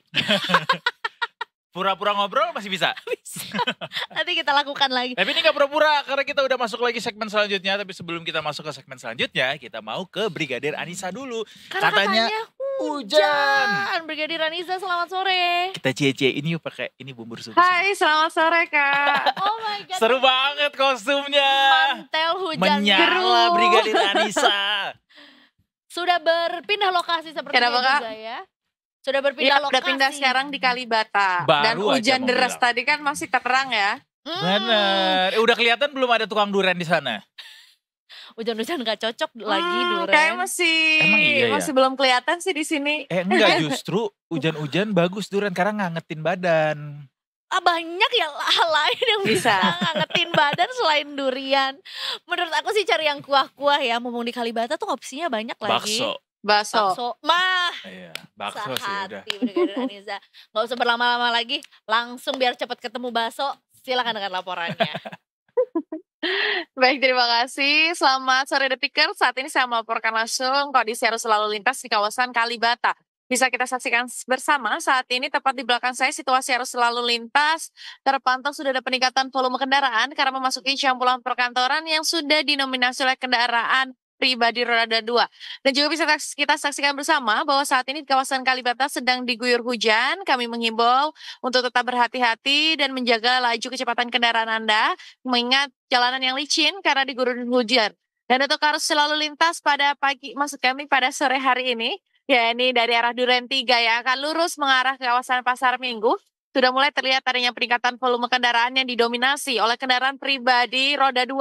Kami menghimbau untuk tetap berhati-hati dan menunggu antrian tepat di belakang garis stop dan juga khususnya untuk kendaraan roda 2, kami himbau untuk tidak menggunakan jas hujan jenis ponco untuk keselamatan dan juga keamanan. Dan juga untuk kendaraan roda 4, pastikan pembersih kaca wiper Anda bekerja dengan baik untuk menjaga jarak pandang Anda. Dan dari arah sebaliknya, ini dari Pasar Minggu yang akan berbelok ke kanan, ini mengarah ke kawasan Cililitan. Situasi arus lalu lintas untuk sore hari ini juga sudah mulai terlihat ada peningkatan volume kendaraan, dinominasi oleh kendaraan pribadi roda 2. Kami menghimbau untuk tetap berhati-hati dan juga peningkatan volume kendaraan ini akan terus terjadi mengingat sudah memasuki jam pulang perkantoran. Dan untuk arus lalu lintas dari Duren 3 yang akan berbelok ke kiri mengarah ke kawasan Cililitan, untuk sore hari ini terpantau ramai. Kami menghimbau bagi para pengendara untuk tetap tertib dan berhati-hati serta mengurangi laju kecepatan kendaraan Anda mengingat kondisi jalanan yang licin. Dan untuk arus lalu lintas dari kawasan Cililitan yang akan berbelok ke kiri mengarah ke Pasar Minggu pada sore hari ini terpantau ramai. Begitupun yang akan berbelok ke kanan mengarah ke kawasan Duren 3, sudah mulai terlihat antrian panjang kendaraan yang didominasi oleh kendaraan pribadi roda 4. Kami menghimbau bagi para pengendara untuk tetap bersabar dan tetap berhati-hati serta tetap mematuhi rambu-rambu lalu lintas dan arahan petugas kami yang ada di lapangan. Sekali lagi kami menghimbau bagi para pengendara untuk selalu berhati-hati mengingat kondisi yang hujan pada sore hari ini. Dan juga kami menghimbau untuk tidak berteduh di bawah flyover untuk menghindari kemacetan dan kepadatan kendaraan. Dan juga kami selalu menghimbau untuk menjaga kesehatan dan juga pastikan fisik kendaraan Anda dalam keadaan yang baik. Dan juga kendaraan Anda dalam keadaan, maksud kami kondisi Anda dalam keadaan yang sehat. Sebelum Anda melakukan perjalanan juga pastikan surat-surat kendaraan Anda dalam keadaan yang lengkap. Dan jika ingin mengupdate bagaimana kondisi arus lalu lintas terkini, Anda dapat menghubungi call center kami di nomor 1569 atau jika dapat melalui SMS Center di nomor 9119. Itu informasi pada sore hari ini, silakan kembali ke rekan di studio. Terima kasih banyak Brigadir Anissa untuk laporannya di tengah kondisi arus hujan. Arus balik ngantor yang penuh dengan air hujan. Betul ya, dan jadinya nambah rintangan ya, makin greget lagi biar pas ke rumah tuh kayak leganya. Iya benar, ya makin kan? lebih ada sesuatu yang disyukuri gitu. Walaupun mau hujan gak hujan harusnya tetap bersyukur ya. Tetap. Hati-hati selalu Brigadir Anissa dan terima kasih sudah melaporkan Terima kasih lalu Kak, lintas sehat sore hari selalu. ini. Sehat selalu, selamat ngebakso. Selamat ngebakso. Yeay, ngebakso. Bener, jadi pengen ngebakso bareng. Wow. Boleh. Itu tuh opsinya cuma 2. Kita yang kesana samperin, kita ngebakso sana hujan-hujan, atau nitip. Atau abang tukang baksonya suruh datang ke studio. Nitip Brigadir Anissa kan udah selesai. Parah tuh. banget nitip bakso sama Polwan. Iya, maksudnya kan biar kita bisa ngebahas bersama. Iya, itu gitu. artinya bahwa polisi itu mengayomi seluruh permintaan masyarakat. Walaupun agak keterlaluan ya. Tapi kayaknya enak juga nih ngomongin yang satu ini sambil ngebaso. Ini mah selalu bisa dinikmati apapun suasananya mestinya. Karena selalu seru. Betul ya kan. Hebring dan rasanya tuh nih kalau bakso tuh kayaknya tuh baksonya tuh pakai sambal ya kan. Pedas. Pakai potongan cabai juga. Double pedas. Pakai cuka dikit deh biar ada asam-asam segernya. Karena yang satu ini kecut dikit ya. iya, menyegarkan, menyegarkan. Karena kalau tadi sempat di-mention juga nih ya, Detikers, bahwa PDIP itu baru saja punya sekjen baru, tapi rasanya rasa lama karena masih nama yang sama, wajah yang sama juga, dan bahkan sebetulnya sekarang sudah memasuki periode ketiga. Gokil. Jadi Hasto Kristianto kembali ditunjuk menjadi sekjen PDIP setelah beberapa waktu yang lalu, beberapa saat yang lalu. Posisi ini sempat diemban secara double oleh Ibu Megawati selaku Ketua Umum PDIP juga. Dan kita akan ngobrolin ini, tadinya kita mau ngobrolnya besok, tapi nggak apa-apa. Detikcom ya? Itu literally by second perubahannya. Kita ngobrol bareng sama Mas Adi Praitno kali ini. Selamat sore Mas Adi Pray. Selamat sore. Waduh. Abis dari pesta mana nih Mas Adi pakai batik? Kalau rapi aku bener. Ngelihatnya kayak mau foto studio. Iya, pakai batik habis gitu ya? backgroundnya ini abu-abu. Iya, kelihatan kayak om-om ya. Enggak. Atau, apa diundang pelantikan sekjen baru ya? Jangan-jangan gitu ya. Emang ada sekjen apa tuh? Sekjen PDIP yang baru tapi rasanya masih rasa lama, Mas Adi. Tadi mau bilang bro ya. Mau bilang brigadir Adi Praitno. Oh iya? Iya, Mas Adi nih suka pura-pura ini, pura-pura dalam bahagia. perahu. Gitu Mas Enggak. Adi. Kabar terbarunya kan kita dapatkan bahwa Ibu Megawati selaku Ketua Umum PDIP kembali menunjuk Pak Hasto nih sebagai sekjen PDI Perjuangan dalam periode ketiga nih berarti ya. Betul, sampai 2030 mendatang. Gimana Mas mungkin tanggapannya dulu mengenai hal ini? Karena katanya sudah dilantik juga ya kalau nggak salah. Ya, saya kira sebenarnya ini mengkonfirmasi keyakinan publik selama ini bahwa Hasto itu akan ditunjuk kembali untuk menjadi sekjen PDIP untuk yang ketiga kalinya. Ini tentu rekor dan menjadi salah satu yang menjadi kejutan sebenarnya. Karena kan misalnya di PDIP itu sekjen ya paling banyak dan paling banter itu hanya 2 periode, kalau Pak Hasto kan 3 periode. Kenapa ini menegaskan satu keyakinan publik? Karena sejak Hasto misalnya berurusan dengan persoalan hukum, tapi posisinya kan tidak pernah diganti. Itu artinya apa? Bagi Megawati Soekarno Putri dan bagi PDIP, Hasto ini mungkin dianggap sangat spesial. Sehingga PDIP tidak buru-buru untuk mengganti, dan setelah mendapatkan amnesti dari Presiden, dan kemudian itu artinya semua persoalan hukumnya selesai, ya Hasto tetap menjadi sekjen PDIP untuk yang ketiga kalinya.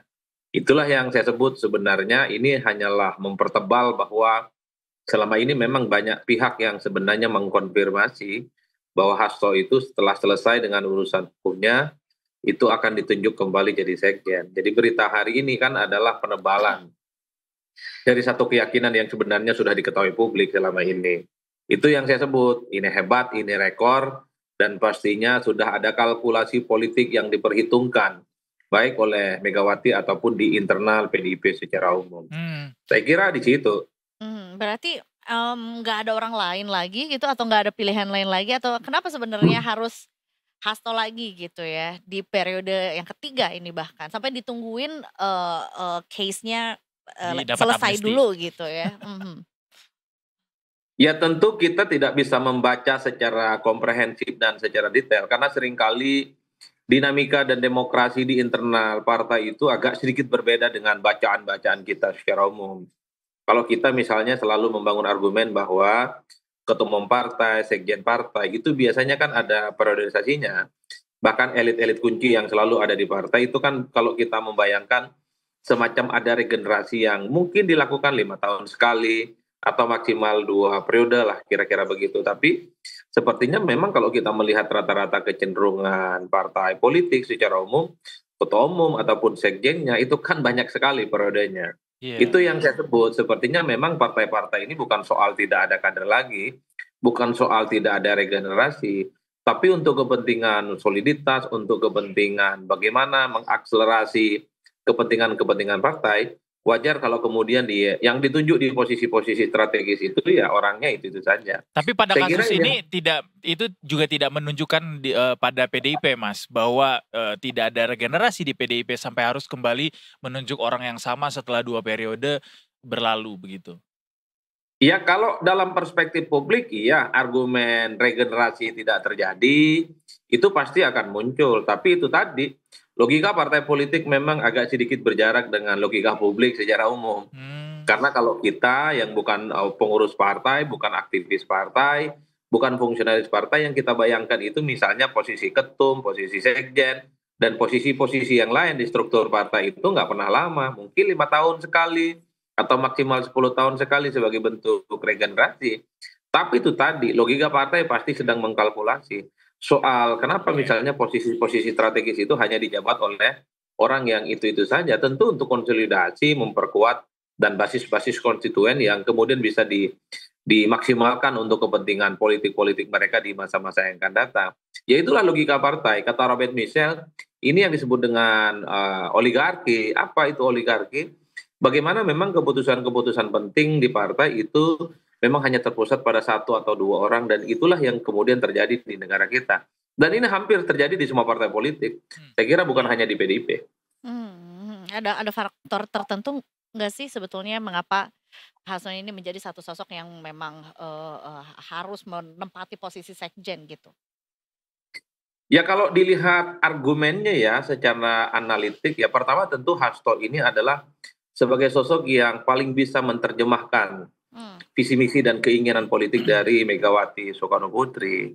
Artinya Megawati tanpa menjelaskan panjang lebar sekalipun, sepertinya Hasto ini bisa menerjemahkan bagaimana keinginan-keinginan politik baik secara elektoral ataupun demokrasi substantif yang diinginkan oleh Megawati sebagai ketua umum, dan itu tidak terbantahkan selama Hasto menjadi sekjen 2 periode. Yang kedua yang dibaca oleh publik kenapa Hasto kembali itu ya karena memang dianggap sebagai katalisator yang mampu mengonsolidasi begitu banyak kepentingan-kepentingan politik yang ada di internal PDIP, dan dengan adanya Hasto ditunjuk lagi sebagai sekjen di internal PDIP menganggap persoalan Hasto itu adalah persoalan bagaimana semua pihak, semua faksi, semua kubu yang ada di dalamnya menerima Hasto untuk menjadi sekjen yang ketiga kalinya. 2 argumen ini yang paling mungkin bisa menjelaskan kenapa Pak Hasto ini pada akhirnya yang kemudian ditunjuk kembali ya sebagai sekjen PDIP untuk yang ketiga kalinya. Kalau mau ditambahkan ada variabel yang ketiga, ini sebagai penegas bahwa Hasto itu bukan hanya sebatas sekjen, tapi pastinya dianggap sebagai banteng yang betul-betul banteng. Bagaimana dalam Hasto itulah kemudian mengkristal kepentingan politik PDIP, militansi yang muncul di PDIP, termasuk ideologisasi yang muncul dari PDIP itu termanifestasi yang ada di Hasto. Wajar kalau kemudian publik yang melihat dari jauh masih menganggap Hasto itu sebagai sosok yang dinilai masih dipercaya oleh internal PDIP dan Megawati Soekarno Putri untuk menjadi sekjen yang kesekian kalinya. Itulah yang saya sebutkan, Edo dan Eza. Ada distingsi yang berjarak bagaimana persepsi publik secara umum dengan demokrasi di internal partai. Bagi partai mungkin hal semacam ini adalah hal biasa saja demi kepentingan soliditas dan kepentingan bagaimana mengaksentuasi kepentingan mereka di masa-masa yang akan datang. Tapi bagi publik, kok yang jadi sekjen itu lagi kan begitu kan jalan ceritanya. Secara umum saya lihat ini terjadi pada hampir semua partai politik yang ada di Indonesia. Baik, terkait persepsi yang berjarak tadi, Mas Hadi, ketika PDIP memilih strategi menunjuk kembali Hasto sebagai sekjen PDIP, lantas ini condongnya publik condongnya lebih membuat persepsi positif atau yang negatif justru dari publik, Mas? Dapatnya. Ya kalau ingin melihat persepsi soal positif dan negatif, memang harus ada survei yang terukur. Tapi bagi publik sebenarnya satu hal ya, bahwa ini sebagai bentuk penegasan betapa Hasto itu cukup melekat dengan PDIP. Hasto itu cukup identik dengan Megawati Soekarno Putri. Maka di tengah kekisruhan, di tengah kontroversi, di tengah gonjang-gonjing yang selama ini muncul terkait dengan Hasto, kira-kira begitu, maka secara prinsip ya PDIP akan tegak lurus dengan keputusan yang sudah dibuat oleh Megawati yang menjadikan Hasto untuk sekjen yang ketiga kalinya. Jadi partai itu sebenarnya sudah mengkalkulasi, Mas, plus dan minus, baik dan buruknya ketika Hasto itu ditunjuk jadi sekjen. Bagi mereka yang paling penting dalam politik itu adalah kerja-kerja politik. Adalah bagaimana menyulitkan barisan-barisan yang muncul. Bahkan ketika BIMTEK dan Kongres PDIP di Bali beberapa waktu yang lalu, kan tagline-nya sederhana. Menyatukan barisan, mengompakkan barisan, menjatuhkan persepsi dan persatuan, tujuannya adalah untuk membuat bagaimana PDIP di 2029 dan di periode-periode yang akan datang itu termasuk semakin solid dan semakin kuat. Sepertinya Hasto masih dipercaya oleh Megawati untuk melakukan itu semua. Hasto masih dipercaya oleh Megawati untuk menerjemahkan bagaimana konsolidasi itu partai di bawah Megawati dan Hasto akan semakin kuat di kemudian hari. Tinggal kita tunggu apa yang sebenarnya akan terjadi di kemudian hari. Kan dampaknya adalah untuk mengukur apakah ada efek positif dan positif, negatif dan positif terkait ini nanti ujungnya adalah di 2029. Termasuk juga opini publik gitu ya, yang tentunya pasti punya pemikiran yang ya cukup beragam juga mengenai hal ini. Tapi dari pengamatan yang memang juga ini kan Masih juga cukup berita singkat baru ya, ya. cukup singkat ya. Bagaimana Mas menanggapinya? Karena kan pasti juga publik punya opini sendiri, apalagi sebetulnya setelah pasca pemberian Amnesti. amnesti. Dapatnya kan Amunisi. amnesti, berarti Amnesti. apakah ini berarti Pak Hasto juga punya apa ya, status hukum yang bersalah tapi dapat pengampunan gitu lewat amnesti presiden, sehingga punya apa ya, tendensi atau kecenderungan negatif begitu, sehingga akhirnya persepsi publik yang bisa timbul dari keputusan ini gitu, PDIP menunjuk kembali Pak Hasto. Ya saya kira PDIP sudah men-tracking soal untung dan ruginya ketika Pak Hasto itu ditunjuk untuk jadi sekjen untuk ketiga kalinya, Mas. Karena bagi partai sebenarnya persepsi itu memang penting, tapi yang paling penting lagi adalah bagaimana menyatukan dan mengonsolidasi semua kekuatan-kekuatan politik mereka. Nah, Hasto setelah jadi sekjen PDIP 3 kali berturut-turut itu kan telah mengantarkan bagaimana soliditas di internal partai ini terbentuk. Ini yang sepertinya membuat bagaimana Hasto pada akhirnya juga ditunjuk sebagai sekjen untuk yang kesekian kalinya, meski harus diakui pada saat yang bersamaan persoalan-persoalan hukumnya yang kemarin sudah mendapatkan amnesti pastinya selalu dimention terus oleh publik, pastinya disebut terus oleh publik, pastinya terus dia akan kait-kaitkan oleh publik. Tapi sekali lagi publik itu seringkali memorinya pendek. Mereka itu seringkali melupakan peristiwa-peristiwa politik apapun yang terjadi di negara kita ini. Hari ini soal sekjen, besok sudah lupa. Karena kalau kita mau jujur ya, bicara tentang kepentingan politik elektoral, at the end, yang dilihat oleh pemilih itu adalah mereka yang di ujung dan di akhir pertarungan politik yang mendatangi mereka, kemudian berdiskusi dengan mereka, terjadi transaksi politik, dan itulah yang akan terjadi. Jadi basis konstituen pemilih kita di bawah itu tidak melihat bagaimana tracking publik, tidak melihat bagaimana tracking para elit, bagaimana latar belakang dan visinya.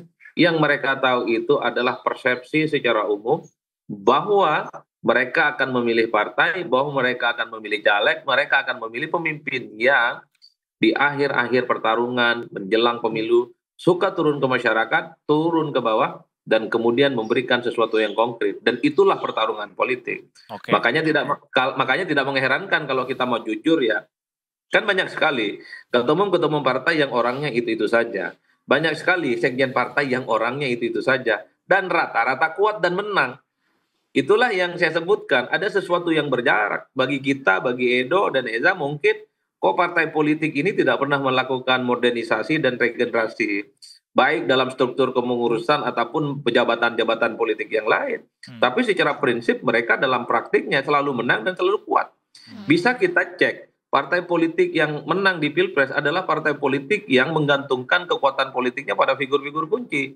SBY, kemudian siapa? Megawati, ada Jokowi, Kemudian ada lagi Pak Prabowo Subianto. Dan itu yang terjadi di negara kita. Baik. Terakhir mungkin Mas Hadi. Mas Hadi melihat PDIP akan lebih kuat atau justru gimana setelah Pak Hasto kembali mengisi posisi sekjen? Ya bagi saya siapapun yang menjadi sekjen, kalau partai politik bicaranya kerja yang konkret, kerja yang terukur.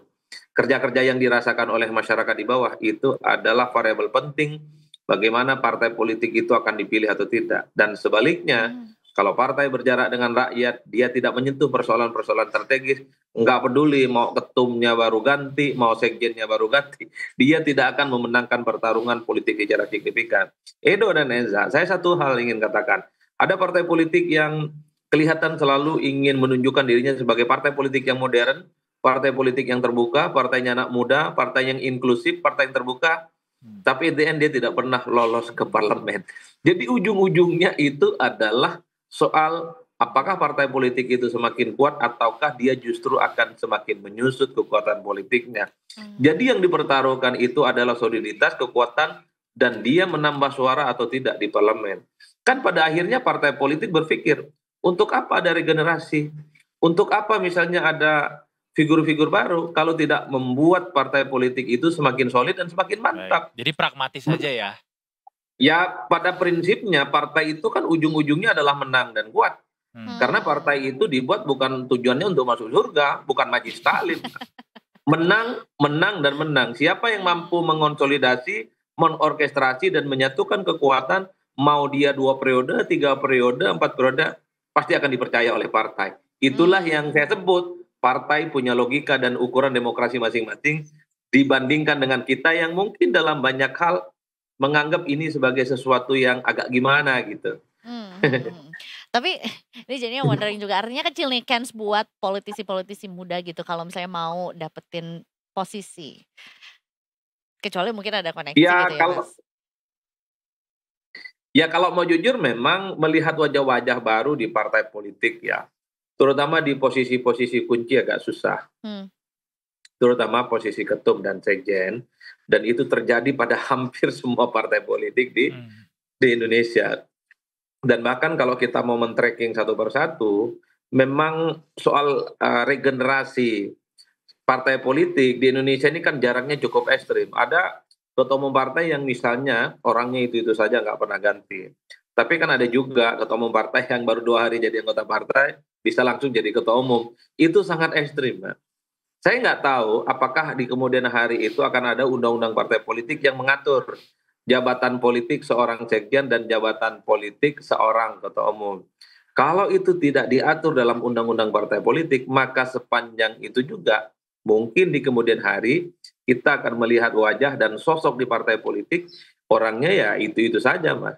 Dan bagi partai itu dianggap sah, bagi partai itu dianggap demokratis, bagi partai itu adalah rasional, dan bagi partai itu adalah sesuatu yang biasa-biasa saja.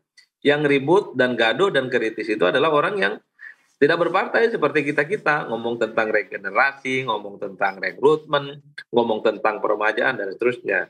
Tapi kalau kita meneliti partai politik secara umum, mereka sudah mengkalkulasi untung dan ruginya. Apa yang kemudian akan mereka mainkan di kemudian hari dengan cara menunjuk misalnya sekjen seperti Hasto untuk yang kesekian kalinya. Pasti sudah ditakar, pasti sudah dikalkulasi, dan pasti sudah dihitung. Saya kira di situ konteksnya. Alright, Oke. Menarik. Kalau tiba-tiba kita ngelihat nama Raffi Ahmad gitu Mas jadi petinggi partai gitu, kaget nggak Mas Hadi? Iya bagi saya nggak kaget karena apa yang kamu tanyakan tadi, politik ini as usual kayak bisnis, menguntungkan atau tidak secara elektoral. Pernah suatu waktu misalnya ada komika yang kemudian dicalonkan sebagai calon wali kota di Tangerang Selatan sekalipun tidak jadi maju. Saya nggak kaget, partai politik tuh sesimpel itu saja. Baik. Ataupun misalnya public figure yang selama ini kerjaannya nyanyi ataupun casting, main sinetron, main film, tiba-tiba jadi caleg. Saya nggak kaget, partai politik kita memang begitu. Dan bagi partai itu adalah yang sah, bagi partai itu biasa-biasa saja, bagi partai itu adalah demokratis menurut mereka. Baik Mas Hadi, Sip. Terima kasih sudah mau kembali sharing ke kita di waktu yang sangat singkat ini. Tadi kita hubungi juga ya, mudah-mudahan bisa bertemu lagi di kesempatan selanjutnya. Terima kasih banyak juga Mas Adi Pray, selalu seru ngobrolnya. Sehat selalu, selamat bertugas kembali. Selamat sore. Berarti bisa nih Gitu kita katanya. nanti di masa depan tiba-tiba ada Oh mau nama. jadi sekjen kayak Mau? cowok. Sekjen PBB Keren. Ngurusin apa? ngurusin pangan. Oh, jadi PBB itu P-nya pangan. Iya. Pangan biri-biri. Bakso. Pangan biri-biri. Gua ternak biri-biri nanti. Boleh. Kita nggak jadi nih ngomongin soal luar negerinya, ngobrolin dalam negeri aja ya. Dalam negeri aja kita mau bahas satu pembiayaan baru buat UMKM untuk bisa punya rumah. Bener nggak ya? Gitu ya? Betul. Iya kan? Betul. Lewat mekanisme KUR. Betul. Nah itu gimana caranya, modelnya kita akan tanya semuanya barengan sama Detik Property. Nanti akan sudah hadir di sini. Maka jangan kemana-mana, tetap bersama kami di Detik Sore. Gak cuma Hore-hore. Lanjut pura-pura ngobrol.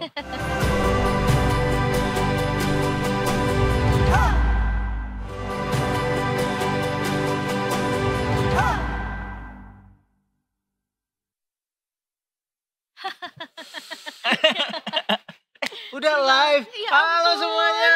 Gak nyangka udah live ternyata. Kayaknya gak cocok. Nggak cocok. Nggak cocok. Beneran menurut gue malah bikin bingung orang ya. Beneran aneh banget, cringe Kenapa tuh? banget, cringe. Gitu, Kembali di ya. Detik Sore. Gak cuma Riri, ini adalah segmen penutupan sebetulnya ya. Save the best for the last, especially buat detikers yang juga kayak 2025 aku harus punya rumah. Itu mah aku 10 tahun yang lalu. Wow, sekarang kan udah 2. Wih, rumah Belas. keong. Kita akan bahas bersama Detik Property soal aturan KUR perumahan yang sudah terbit. Kita Betul. jujur gue sendiri juga masih belum jelas soal KUR perumahan ini apa sih. Kok kredit usaha rakyat perumahan. Betul, dan Maksudnya siapa aja sebetulnya. buat kredit toko kah, buat beli toko kah, buat beli ruko atau apa sih? Nah, kita coba ngobrol-ngobrol langsung sama Detik Property. Ada Danang Sugiantono di sini. Wis, kelebihan Oh, dong. kelebihan ya? Sugianto aja. Nggak pakai no ya. Nggak pakai no. Jadi Sugianto yes. Yes. Sugianto yes. Mas Danang, Ya. ini ada kabar Baru gembira. ketemu loh kita loh Katanya kemarin. ketemu kemarin. Jauh lagi. Enggak, kali ini kita nggak mau bahas soal korupsi ya. Tapi beneran kita bahas KUR kali ini. Betul. UMKM patut bergembira karena bisa mengembangkan bisnis dengan KUR khusus sektor perumahan. Define KUR khusus sektor perumahan, Mas Danang. Nah, ini yang sebenarnya mungkin rada ambigu kali ya pengertiannya. Sebenarnya sesimpel ini sih, ini kan KUR ya sebenarnya.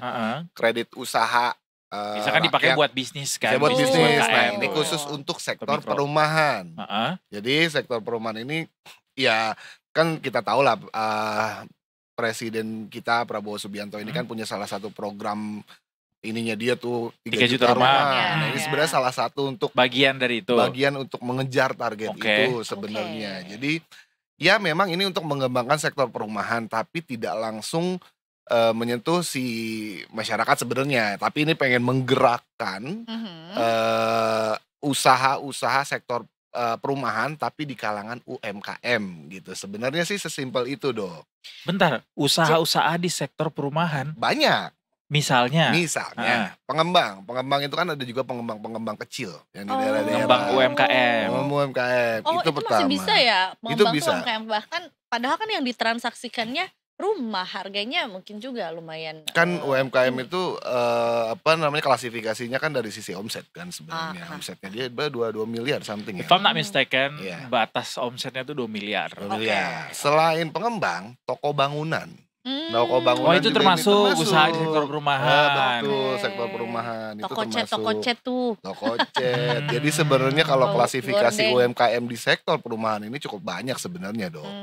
Gitu. Berarti mempermudah pembiayaan beli rumah untuk orang-orang yang bisnisnya di sektor perumahan gitu. Ada sisi itu. Jadi ada dua sisi. Ada dua sisi. Pembiayaan ini ada dua sisi. Dari sisi penyedia di sebentar gue cek dulu, gue lihat dulu ya. Jadi tuh ada dua sisi. Dari sisi Sisi lain? Penerima dari sisi yang pengembang. Jadi dia yang menyediakan penyedia apa sebutannya ya, penyedia buat rumah lah. Itu ya pengembang, toko bangunan dan lain-lain. Itu dari sisi itu. Sisi selanjutnya adalah UMKM yang mau membeli rumah, membangun rumah dan merenovasi rumah itu bisa mengajukan. Oh. Gitu, paham. Jadi ada Tapi dua kenapa nih. jadinya KUR ya namanya ya?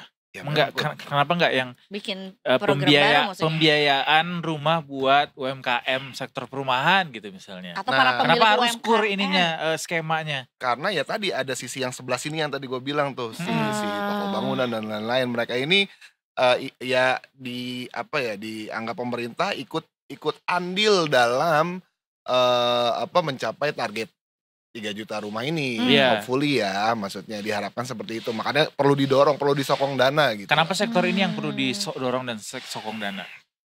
Si sektor perumahan ini.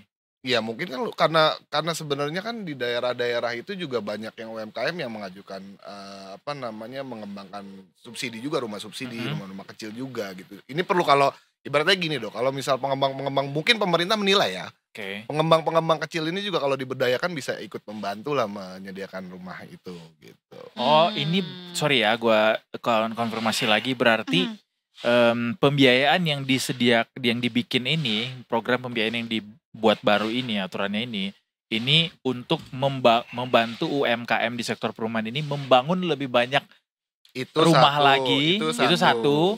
Dan juga Mereka berbagai sendiri. model bisnis lainnya juga. Itu satu. Kedua juga dia bisa ya tadi dari sisi penerimanya itu ada berarti dia juga bisa buat beli rumah, buat renovasi rumah dan membangun rumah. Untuk dirinya sendiri Untuk juga. dirinya sendiri, UMKM dalam bentuk perorangan atau individu. Karena memang yang didaftarkan KUR-nya itu tuh bukan UMKM-nya ya, tetapi tetap perorangannya gitu atau UMKM. Karena ada syaratnya juga di sana. Ada syaratnya juga. Harus ada NIB, usahanya harus berjalan minimal 6 tahun.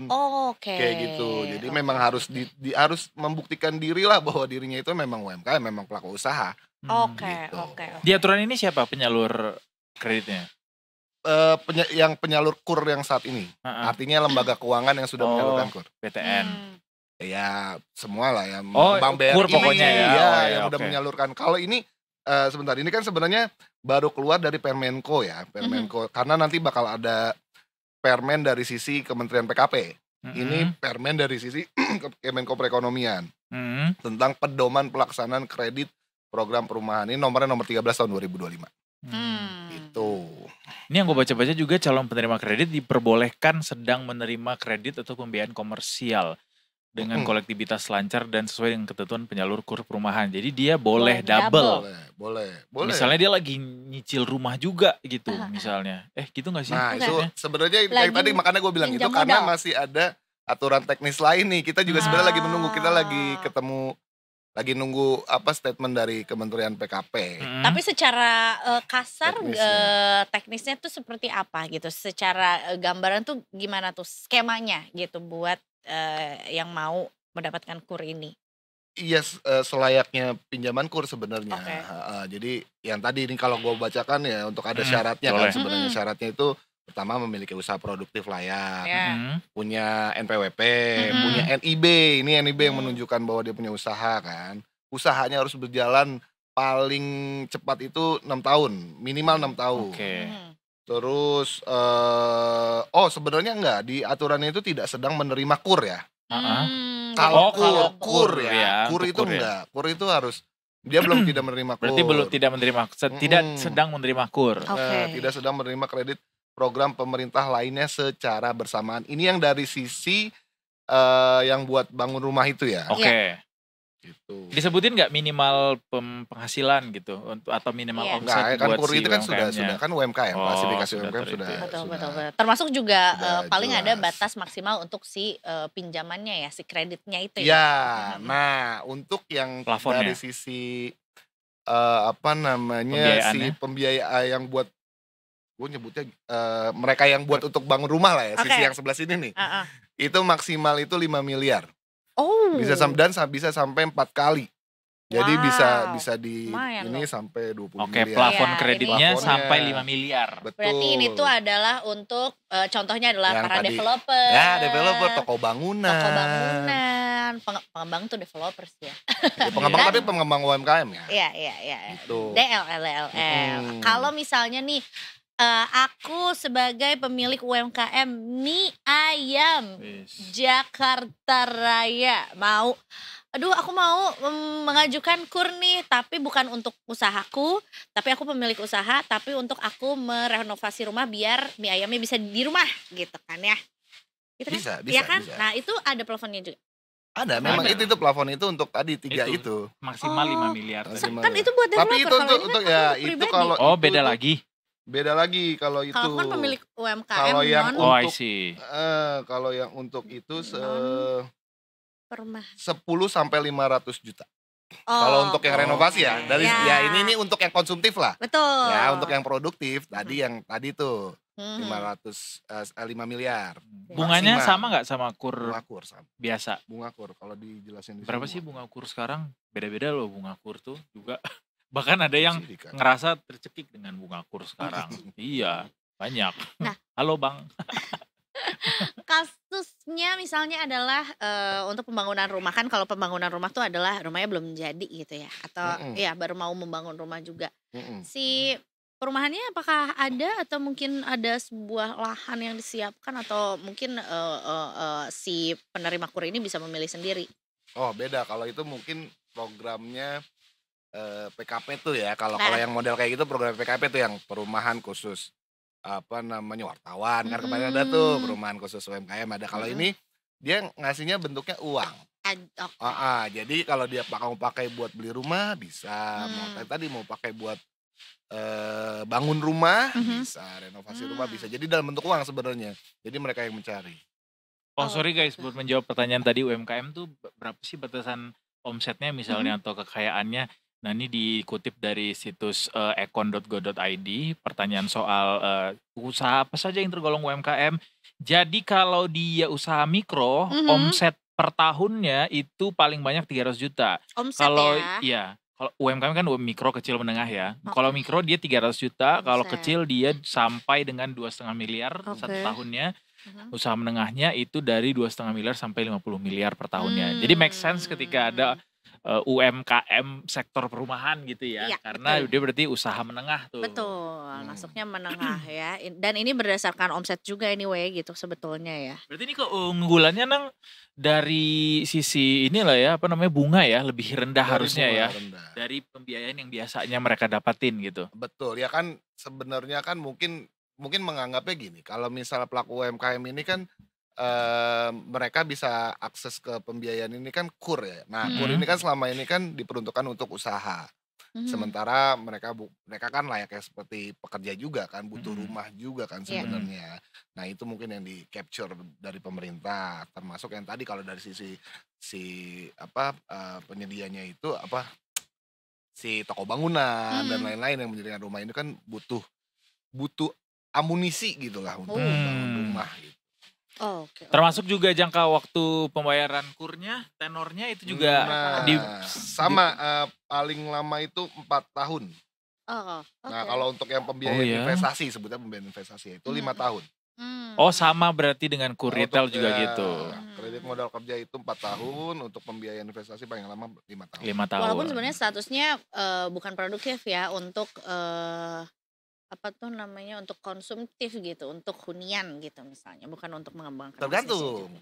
Tergantung. Oh, yang tergantungnya ya. Tergantung ya tadi kalau dari sisi yang toko bangunan. Iya, itu produktif. Kalau yang konsumtif ya berarti tetap sama aja gitu, baik yang si konsumtif maupun yang produktif gitu. Bunga yang disubsidi disebutin nggak Nang? Berapa banyak untuk KUR ini? Disebutin sih di sini. Sebenarnya kalau untuk suku bunga penjelasannya itu suku bunga atau margin kredit merupakan selisih antara tingkat bunga margin yang diberlakukan oleh penyalur kredit dan subsidi yang diberikan oleh pemerintah. Kalau asumsi gue sih sebenarnya sama dengan KUR yang lainnya, kayak KUR mikro berapa biasanya yang disubsidi, ikut gitu ya. Atau nanti untuk lebih jelasnya teknisnya kita baca Detik Properti lebih lanjut. Karena ini sebetulnya juga udah udah jadi permen juga ya, udah berlaku juga ya. Permen ini permen Kemenko tadi. Karena bakal keluar juga permennya PKP yang jauh lebih detail sebenarnya kalau dari PKP itu ya. Berarti aturan pelaksananya nanti yang dari PKP. Nah itu yang gua belum berani ngomong ya. Karena di sini pun kalau misalnya kita ngomongin PKP kan dia kan ruang lingkupnya kan sekitar perumahan kan sebenarnya, apalagi udah diperkecil lagi infrastruktur enggak. Jadi kemungkinan nggak ngomongin soal teknis pembiayaan menurut gua ya. Tapi lebih ke teknis dari sisi sektor perumahannya menurut gua. Sebentar lagi mau keluar katanya sih. Sebentar lagi. Ada target angka nggak dari program ini, berapa banyak rumah yang bisa tergenerate gitu misalnya? Enggak. Belum ada yang ngomong sih. Belum ada yang ngomong. Dan juga ini kan udah berarti 1 semester lebih di 2025 ya. Kayak capaian pembangunan 3 juta rumah, ada nggak update-nya Nang? Nah ini yang menarik sebenarnya. Kemarin Pak Wamen kita bilang bahwa 3 juta rumah ini masih mandek katanya. Sebenarnya masih mandek. Wamen ya, Pak Fahri Hamzah ya. Yang dia menyebutkan juga soal kinerja PKP ya. Betul, gitu sih sebenarnya dia bilang kan ya masih ada. Dia nyebutnya mandek sih.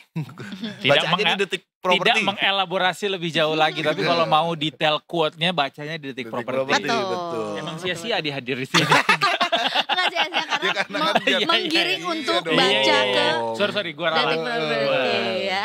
Lumayan itu lagi rame lah itu sih. Tapi iya.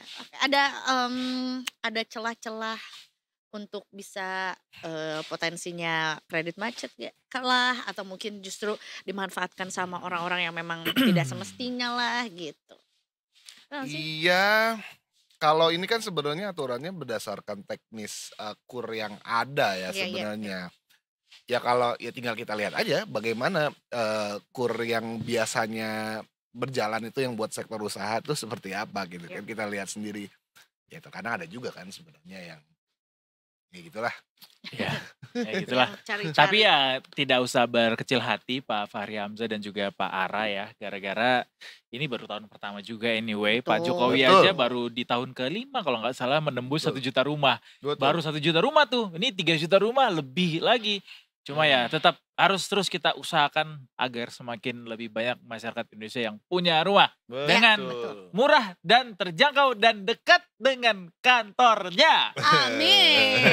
Amen to that. Karena itu impian semua orang ya. Iya. Kan katanya juga Jakarta kan mau pengembang pada ngejualin rumah apartemen dengan harga murah biar laku katanya apartemennya. Iya, karena data JLL kemarin itu jumlah produksi rumah di Jabodetabek atau Jakarta Jabodetabek itu benar-benar turun sampai hampir 50%. Jumlah produksinya. Jadi orang-orang lagi nggak pada bikin rumah, nggak bangun rumah gitu. Karena suplainya udah kebanyakan. Karena nggak ada lahan. Banyak hal ya tadi nggak ada lahan, harga juga yang udah tinggi. Intinya si permintaannya yang menurun juga kan. Mereka pasti menyesuaikan dari sisi permintaan kan. Iya. Gitu, ketika permintaannya melemah, mereka harus nurunin si harga supaya permintaannya tinggi lagi sehingga nanti bisa ketemu lagi equilibriumnya. Kalau rumah produksinya menurun, nah penjualan labubu meningkat. Dan penjualan vinil juga. Karena buat ngurangin stres. Iya, apa tuh namanya kebahagiaan jangka pendek. Iya, kebahagiaan jangka pendek. Karena terlalu banyak orang-orang yang stres dalam perjalanan menuju rumahnya. Jadinya kayak ini aja deh pelariannya gitu ya. Gak apa-apa, kita usahakan terus dan update terus beritanya di Detik Properti Detikers ya. Oke. Thank you so much Mas Danang sudah sharing sama kita. Jadi minggu depan kita akan bahas soal korupsi di Kemendikdasmen ya. Siap, kayak ngerti aja Bu korupsi. Ini udah lintas lagi juga loh. Iya, biar dejavu aja. Jangan dong. Enggak ya, nanti minggu depan kita bahasnya soal tips membeli rumah di tengah kota Palembang. Kota Jakarta ya. Tips membeli rumah, punya uang. Punya uang dan eligible untuk bisa diberikan pembiayaan sama bank. Gimana caranya? Baca lagi Detik Properti. Ada semuanya di situ. Terima kasih Detikers sudah Sampai 5:30 sore nih kita ngobrol-ngobrol. Seru banget hari ini, banyak hal yang dibahas dari berbagai macam kanal dan juga topik ya. Mudah-mudahan besok kita jelang bersama weekendnya dengan cerah dan ceria. Menuju ke 8.000 ya. Oh iya benar. Harus Kita jalan rayakan semangat. bersama besok ISG 8.000. Walaupun rasanya ya gitu. Surreal. Walaupun aku tidak cukup banyak menikmati dari situ. Gak apa kita nantikan aja besok Aku ya. nungguin ISG-nya balik lagi ke 6.000. Parah lu doain orang. Ya mau Biar ini, masuk Iya kan. sih. Cuma berganti roda aja. Ganti pemain ya. Iya. Ya udah kalau begitu Detikers gitu masih ada loh Bagus besok banget jaketnya ya. Detikers. Iya kan? Tuh keren loh. Brand lokal punya loh. Punya saya. Ini punya saya. Diklaim. Pinjem. Ya lanjut Kak. Kita masih ada loh besok ya. Dan ada edisi spesial juga 17-an. Dinantikan ya. Kak Edo akan siaran dengan sosok yang luar biasa sekali. Iya, hari Minggu kita siaran Detikers 17 Agustus di upacara penurunan bendera. Jadi jangan penurunan? lupa ya. Oh sore sih soalnya. Iya, sore. Bukannya kita harus mengibarkan sampai tanggal 31 habis. Gak usah diturunin. Nggak mau komentar soal itu. Kita ganti bendera nanti. Detikers, jangan lupa untuk terus nonton Detik Sore jam 3 sampai jam 5:30 sore, Senin sampai Jumat. Edo harus akhir pamit. Sama Vira pamit. Dan seluruh kru yang bertugas juga pamit. Kita ketemu lagi besok tentu cuma di Detik Sore. Gak cuma Hore-hore. mantap. Aduh, keren banget sih, kita pura-pura ngobrol.